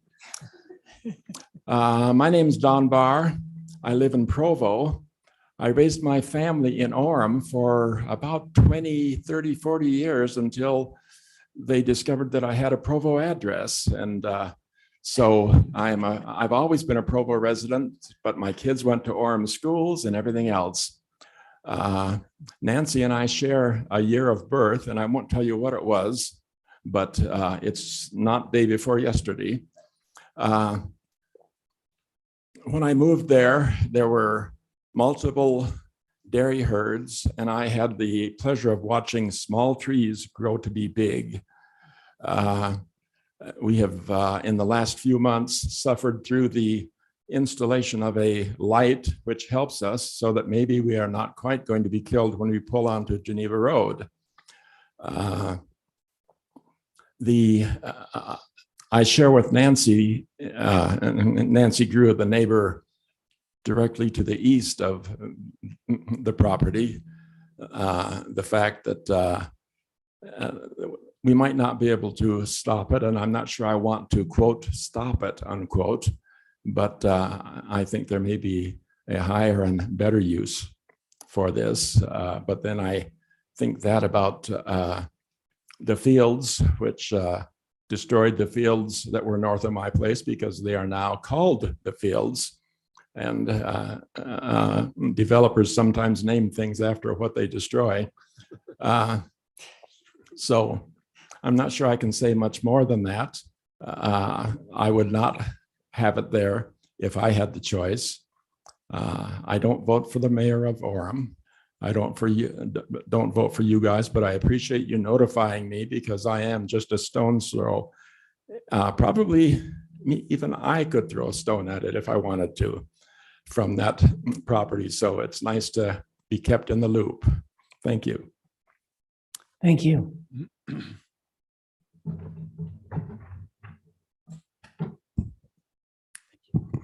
Hi, my name's Alan Moose, and I do live in this neighborhood in Orem, and received the notice of this hearing yesterday.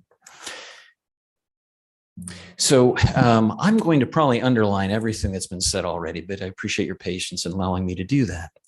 We signed the agreement to purchase our home in this neighborhood in January of 2021. About 3 weeks after the decision was made to rezone the property. Our realtor didn't tell us, developer didn't tell us, and that's probably okay, caveat emptor, buyer beware. We should have done that research, but not many of us do in the housing market in an area that we hope to live in. So we didn't know that was coming. Then we did learn shortly after, as Zach said, and the other thing is kind of interesting. The only people that were probably there in December of 21 were Barry and Linda Brown and nobody else. Nancy Grew, she's been referred to a number of times. So if there were people really opposed to it, there was no one there to be opposed to it. Now we've all moved in and you're hearing our feelings, right? So we appreciate that.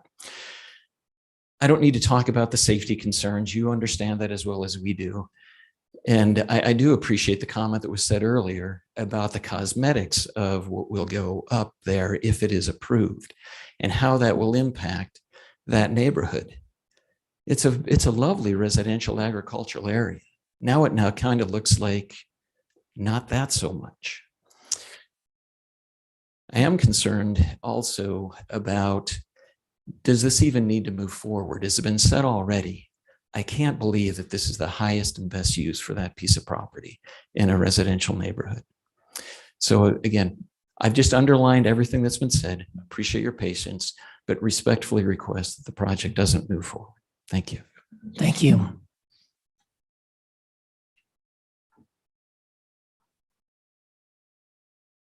I'm Casey Backus. I live in Payton's Crossing, and I built that home with kind of my own hands. And my backyard is the farm, and that's what I kind of wake up, I see, look out, look at the farm, and I just would like it to keep that way. I wouldn't like any heavy traffic, and we know the gas station is going to bring that heavy traffic. We've heard many complaints about safety, environmental, but what about our homes and their value? What does that do to those? So basically it takes away from us and then gives it to them, because our homes will be devalued if this continues. And that's a worry of mine, but most of it is just the safety. I like the traffic light, but it will bring traffic. And I just hope that this just doesn't continue. I don't want a gas station there. I want to keep the farm, and I want to keep the residential community. That's what I built my house there for. That's what I wanted to continue. Thanks for listening to me. Appreciate it. Thank you.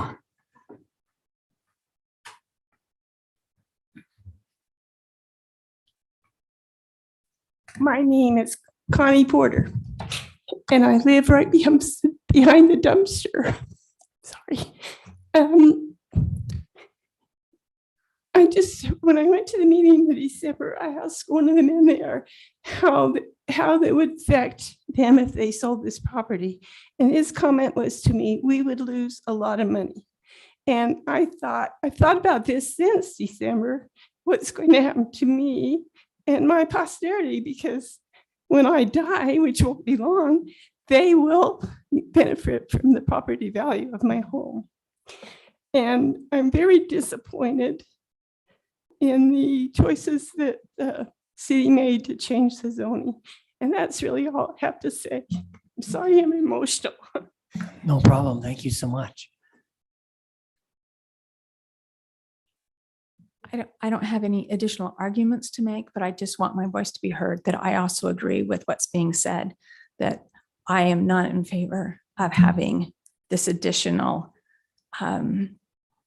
distraction to our neighborhood, for the safety of our children, for the noise it'll bring, and the traffic that it'll bring.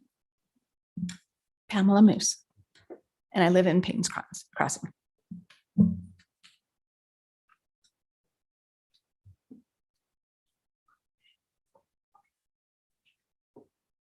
Hi, my name is Bronson Dameron, and I live also right behind where this will be. I live right next to the Porters. My wife Sydney and I moved in, as she mentioned, in a year ago. I don't have anything to add except that I'm grateful that we could at least make our voices heard. This is a really scary thing for us to approach. Sydney and I bought this home under the pretense that we would live there for a really long time because we love Orem and we want to raise a family there. But this makes us think twice about that. And I don't want to move, but it will really hurt property values, as everything that's already been said. But I just want to make my voice heard that I'm also against it. And I appreciate all my neighbors and friends being out here, and my parents are even here, and they don't live right by that. So thank you for hearing us out, and we appreciate that.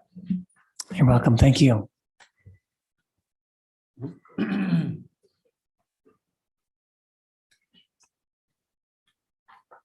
Hi, I'm Carlin Price, Zach's wife. We live right behind where that big building is going to be going up. And what my husband didn't mention is that we do have two autistic children. And having that building there, the noise, everything will just add to a little bit more stress on our children, because we do love to be outside. Our kids are running around our house all day. We love it. And to have that be there will just be another stimulant. So and I second everything that everyone is saying here. We are against it, and I'm very grateful that you are listening to us, and I appreciate your time. So thank you. Thank you for sharing your concerns. Hi, my name's Kurt Pullum. I live in the neighborhood with the rest of these good people. I grew up in Orem. Roar for Orem High, I think is what they used to say. But I agree with what's been said. I don't have anything to add. I'm against it. I just wanted my voice to be heard as well, that I'm against having this gas station in the neighborhood for all the reasons that have been stated. So thank you. Thank you.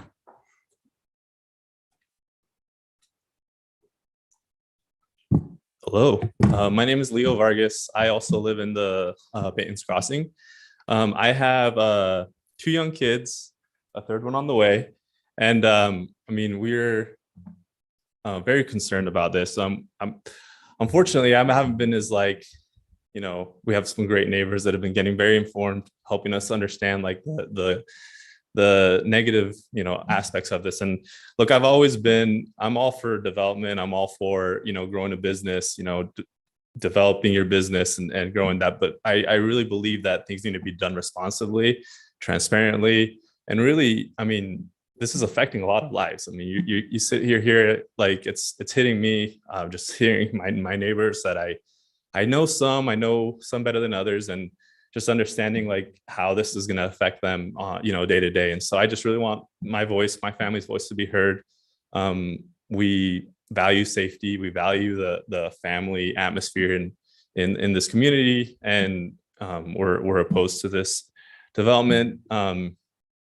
You know, again, I wish we would have been able to, you know, have our voice be heard a little bit earlier, but we were grateful that we have the opportunity to speak about it today. So thank you. Thank you.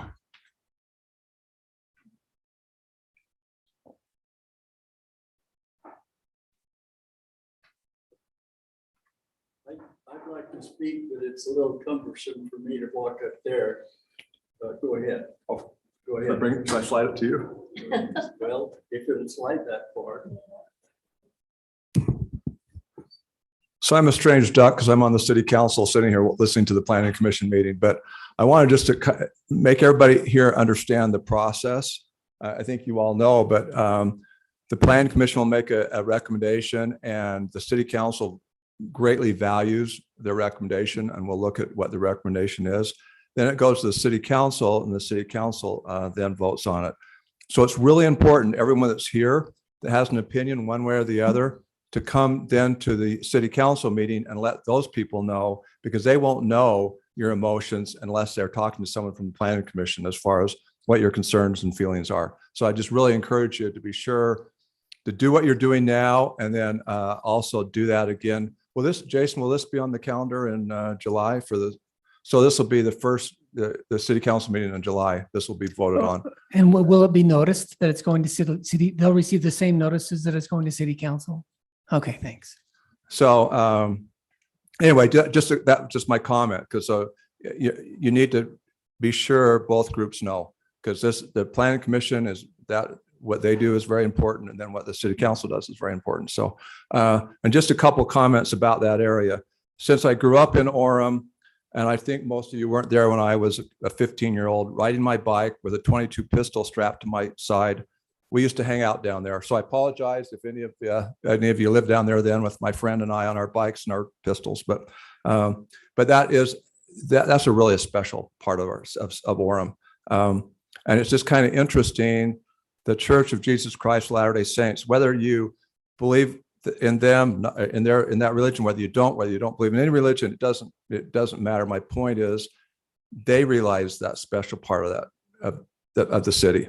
When they will invest in a temple down there, they can see this is a really special place with a special feeling. So I value your opinions and hope that you will all come and share that again at the city council. It's not scary if you get up here a little, it's not too bad. Anyway, thanks.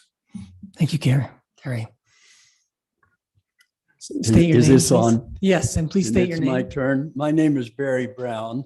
We live on the other side of the white fence from the Wilkerson farm. We built our home there over 50 years ago.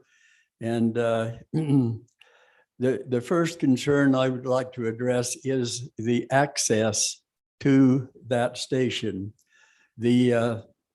When they built the subdivision that these fine people are talking about that they have moved into recently, they would not allow the developer to bring a street in from the Geneva Road into the east, to the west end of that property. So we'd have two accesses to that property. And the state disallowed them having an access in there because they didn't want any more accesses off from the Geneva Road into properties. So this looks to me like everything would have to come in and out of 20th South. That would be next door to Nancy. And I would like to say not enough has been said about Nancy. Nancy has been a member. She was raised on the Geneva Road. They have lived on or near the Geneva Road her entire life. And when they built the subdivision, the contractors thought her little pasture that she grew hay on for her goats was the station to put all their equipment and their dirt and everything. They totally destroyed her little pasture. Right now, it's a section of dry weeds. She has to hire somebody to come in and kill the weeds there and in her east planting strip that has no water access to grow grass or anything. So to be said, Nancy allowed that street to be put in across her property to appease her neighbors and the people that wanted to develop that area. And she lost her pasture, and they destroyed that pasture. And I think it would be a great big slap in the face and an injustice to Nancy to have a car wash under her bedroom window. I firmly disagree with putting the service station there, period. I realize that has been zoned commercial, but commercial doesn't spell service station. It does not spell 12-plex. There are other businesses that could be put in there, like lawyers' offices, that kind of thing, that would not impact the neighborhood like a service station would. Thank you. Thank you so much.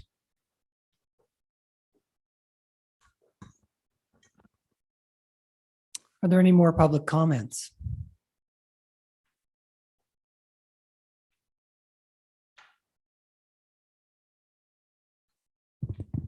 My name is Heather Fry. I'm a resident of Orem. I live in North Orem, and I've been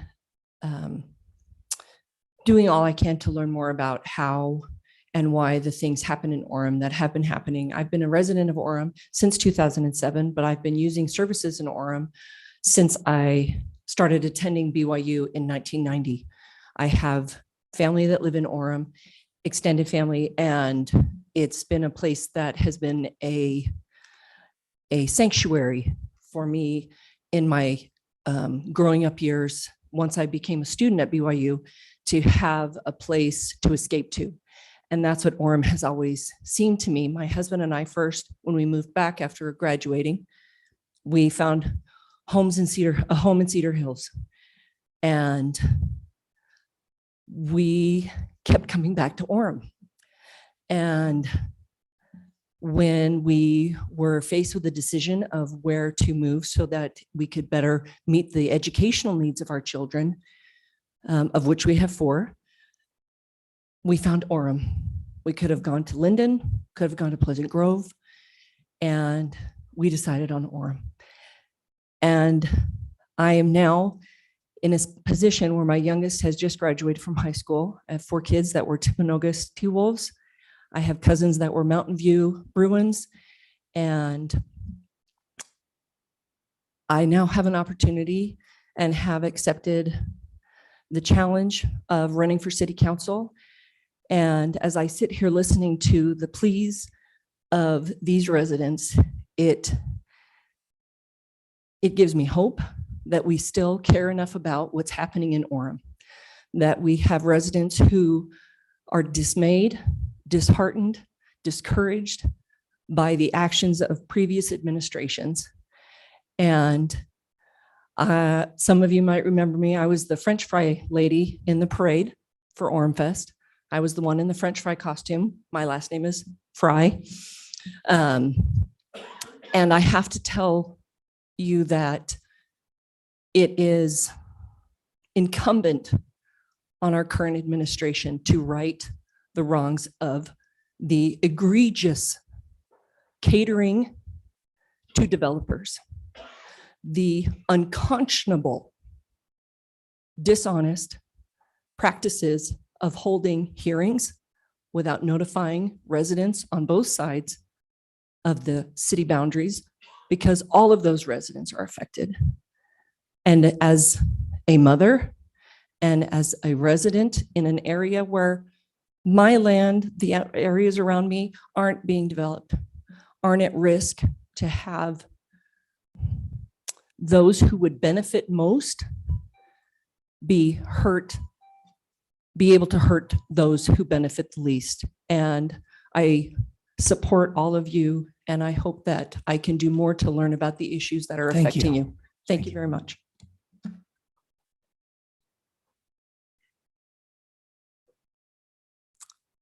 Okay, we will now close the public meeting. And I'm going to turn to members here on the Planning Commission. I want to hear your thoughts, feelings, ideas. I'm sure we're going to have questions for the city. I'm sure we're going to have questions for the developer. You might as well just come back and sit in the front row. Right, you're there, okay. You might be called up here and there because I've been taking notes, and I think a lot of us have a lot of questions and thoughts. So I just want to hear the thoughts and comments and ideas from each person here.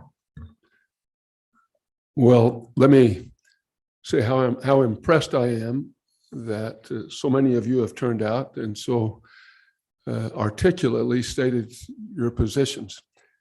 There's no ambiguity whatsoever. And I'm on board with you. You've sold me on how you feel. It appears to me, however, that the rezoning is something that's been done. I don't know what can be done to reverse that, but your sentiments were clearly stated and impressively so. Thank you very much. And I completely agree with my fellow commissioner. I think all of your arguments are very, very valid, but the most valid argument for me is it should never have been rezoned into a C2 in the first place. That is completely a travesty. Obviously, I'm completely on your side. My vote will be to keep it as it was approved prior, but I would also call on the city to see if there's anything we can do to fix this. To put a C2 in the middle of a residential agricultural neighborhood is egregious.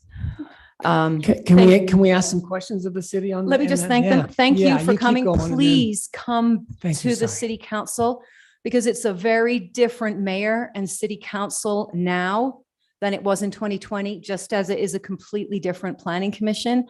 And we are all very supportive of Family City USA. So please show up and let's see if the city can do anything to right this wrong. I would agree with all the things that Terry had to say about Geneva Road. I've never been a fan of industrializing it. I always thought that the agriculture needed to be protected. So I am disheartened by a lot of the changes that have happened in the area. And I happen to agree with you guys. I'm concerned with the car wash and the noise and the congestion that it's going to cause. I'm not really worried about a facade change. If we allow a gas station, then branding is something that just comes along with it. But all the other things, I completely agree and understand with the concerns that the neighborhood has. unfortunately, there's not a lot we can do about the zoning, I think.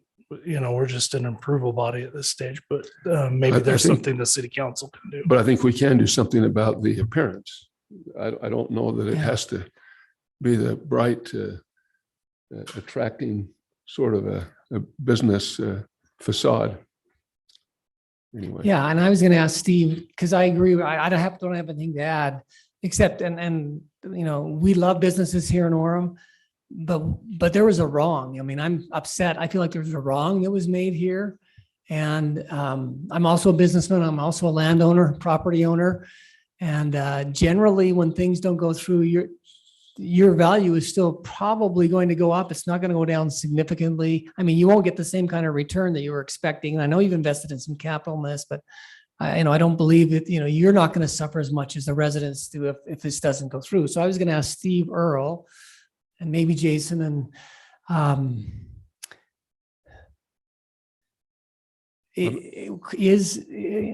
I know we can, as a planning commission, put this back on the agenda to have it rezoned, but what other, one thing we could do is to reject all the changes, anything that's been proposed here, and then they have to decide whether they're going to move forward and build a non-holiday gas station in the hopes that they abandon the property. But two questions. What other types of, maybe this is more for Jason than for you, Stephen, but there's one for both of you. What other types of C2 things could be done there? Because I think if we rezone it from C2 to something else, then Holiday Oil probably could sue for damages if they lose money because of the changes. But what other, unfortunately it's C2, it's wrong, shouldn't be that way. What other types of establishments could be there what might be less intrusive into a neighborhood? The only way currently to do it is to modify the conditional or the development agreement. So the development agreement limits them to a car or a fuel station only. There's no other uses currently that would be allowed in the C2 zone there because it's restricted by the development agreement to do a gas station only. And if it got rezoned, then Holiday or whoever was the owner could potentially sue the city for loss of damages, or is that Potentially. correct? That's what I want to Potentially. ask Steve about. Yeah, I don't think that's really likely, or there's really would be a cause of action for that. So basically, like Jason was just saying, right now it is of course C2 and it's restricted to a gas station by a development agreement. Obviously, if they determine that doesn't work for them and they want to do something different, they could come in and probably ask for a rezone to another zone of some kind. That could be A C3 a or- C1 or a C3 or even an R8, maybe even a PRD. There would be a lot of options for them to do something different. But again, that would require them obviously making an application to change the zoning on the property. Any other comments from the city on that or,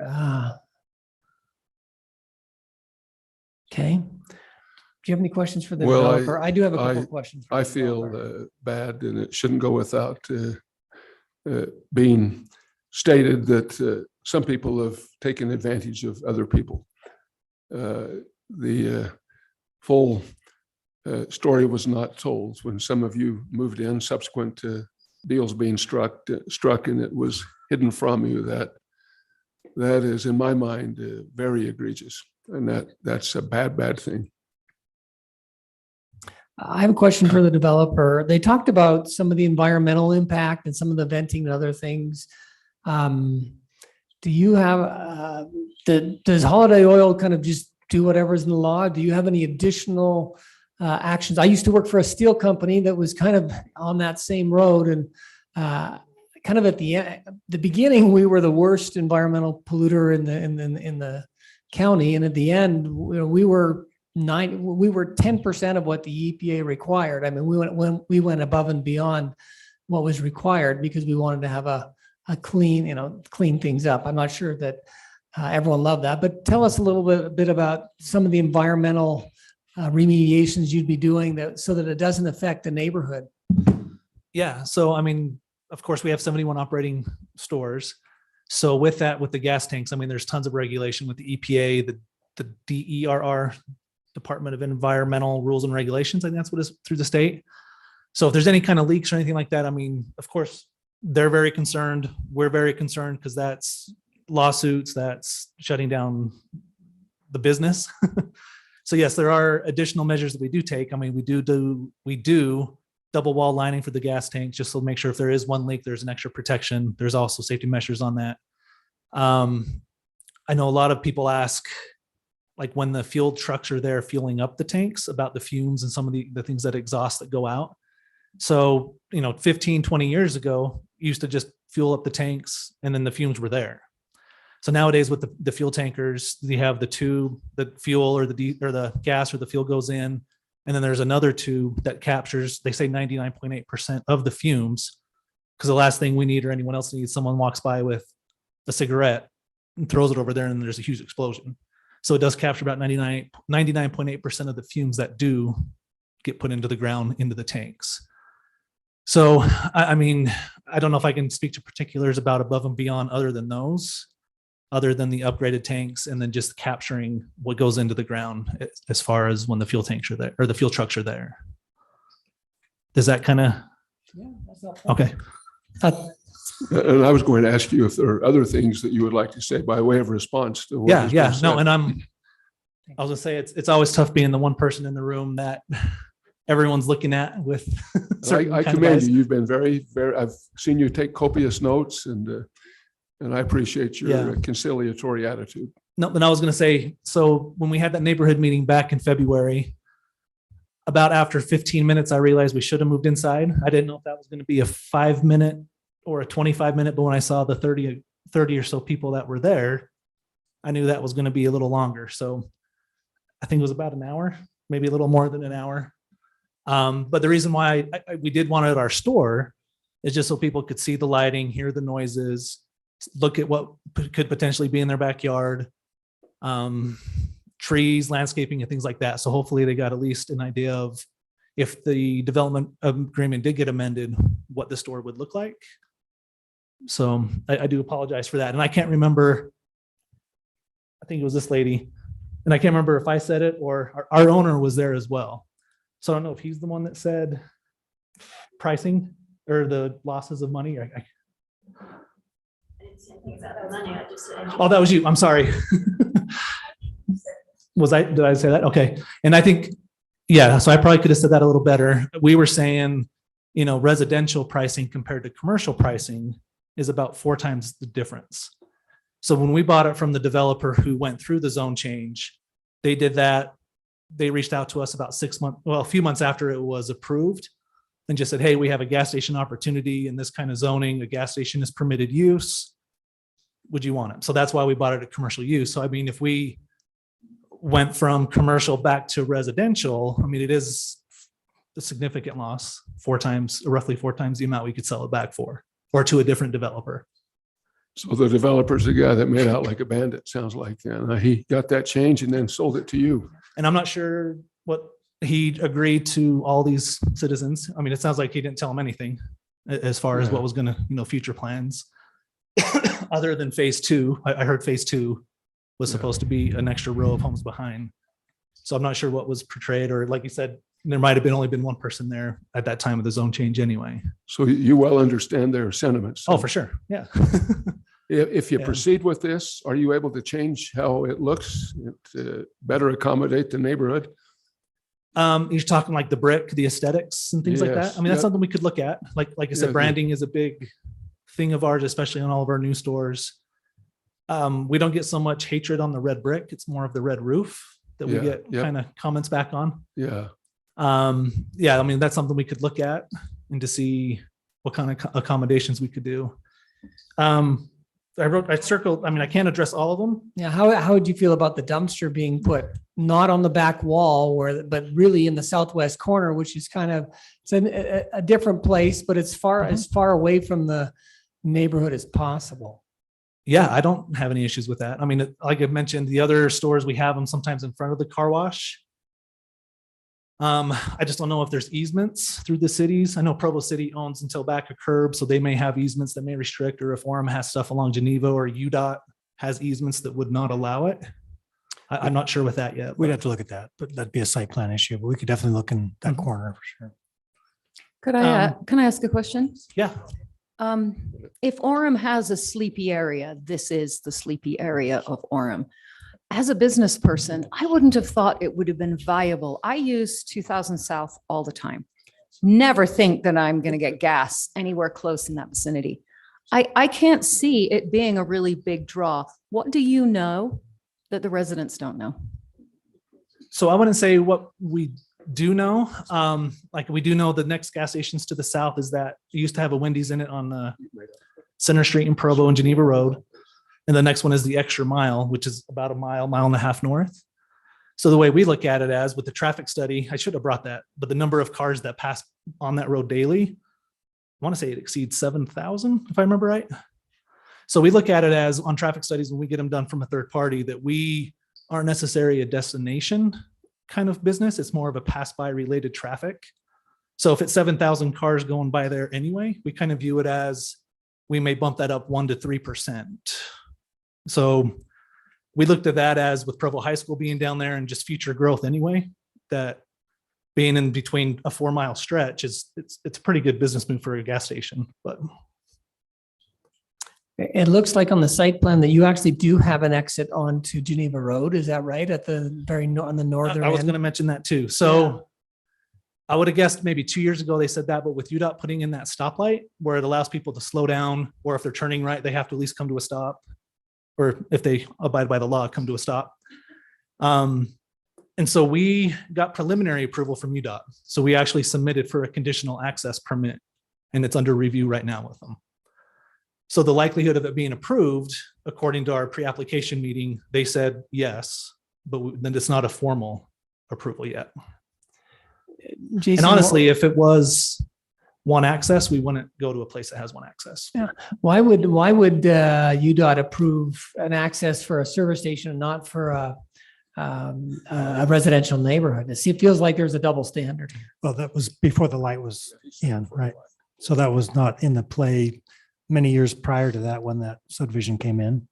Now that the light is in and under construction or maybe completed, that's a different scenario. What other notes there? Yeah, those were, I mean, there's many things said, like I said, many things can be proven, there's some things can't. So, and no, I do have sympathy. I mean, I've been in communication with several of these people over the last couple months. So at least I hear their concerns.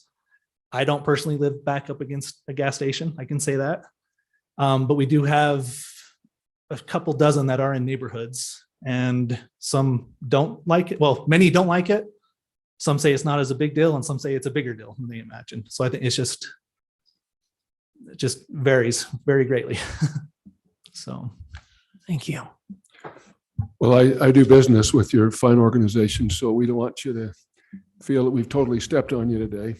No, like I said, I understand. But you understand the serious concerns of these neighbors and those that live by it nearly every moment of their lives. For sure.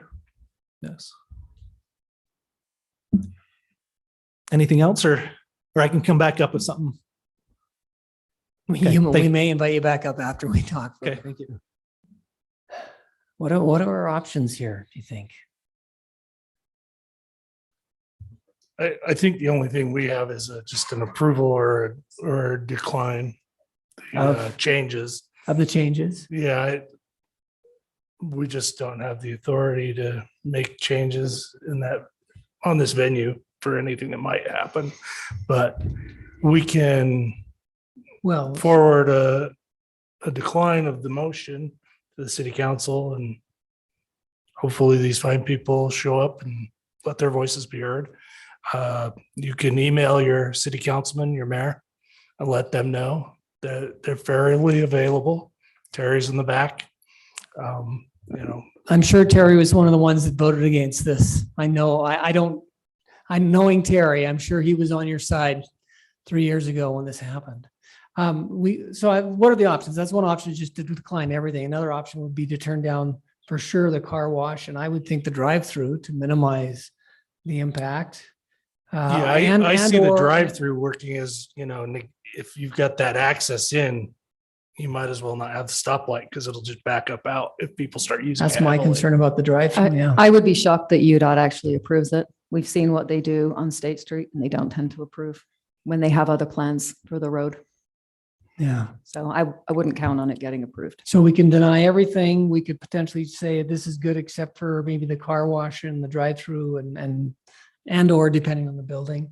Do you have any of you have feelings one way or not on the other? I think the only thing really under consideration is the proposal that they put the drive through in and the car wash. And that I believe is what we're considering today. And their elevations as well. And the And elevation. So the That was- facade, Yeah.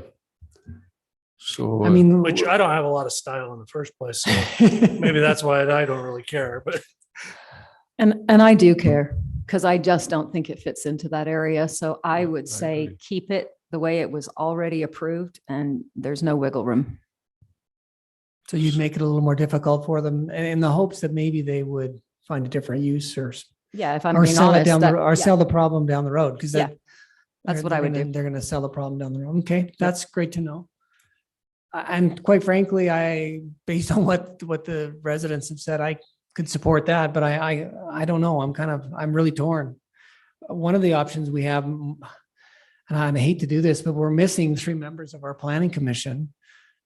I tend to believe they feel much like we do about Well, development. I think that would be good to hear their sentiments, but I think the 4 of us, which Yeah, creates a we're quorum, here. are in accord. I don't know that 3 more Okay. is going to make Do a you think we difference. should just turn it down? Yeah, I think. Make it's, make a motion, then we'll vote on it. Yeah, I think it needs to go straight to the city council as soon as possible so that they can hear the residents. Okay, why don't you make a motion? I recommend that the planning commission does not recommend, or how do I word I that? think provide a negative recommendation. Provide a You negative? move that the planning commission forward a negative recommendation. Forward a negative recommendation to the city council to amend the development agreement for the property located at 1981 South Geneva Road in the C2 I zone. second that motion. Mike? I Aye. Aye. Aye.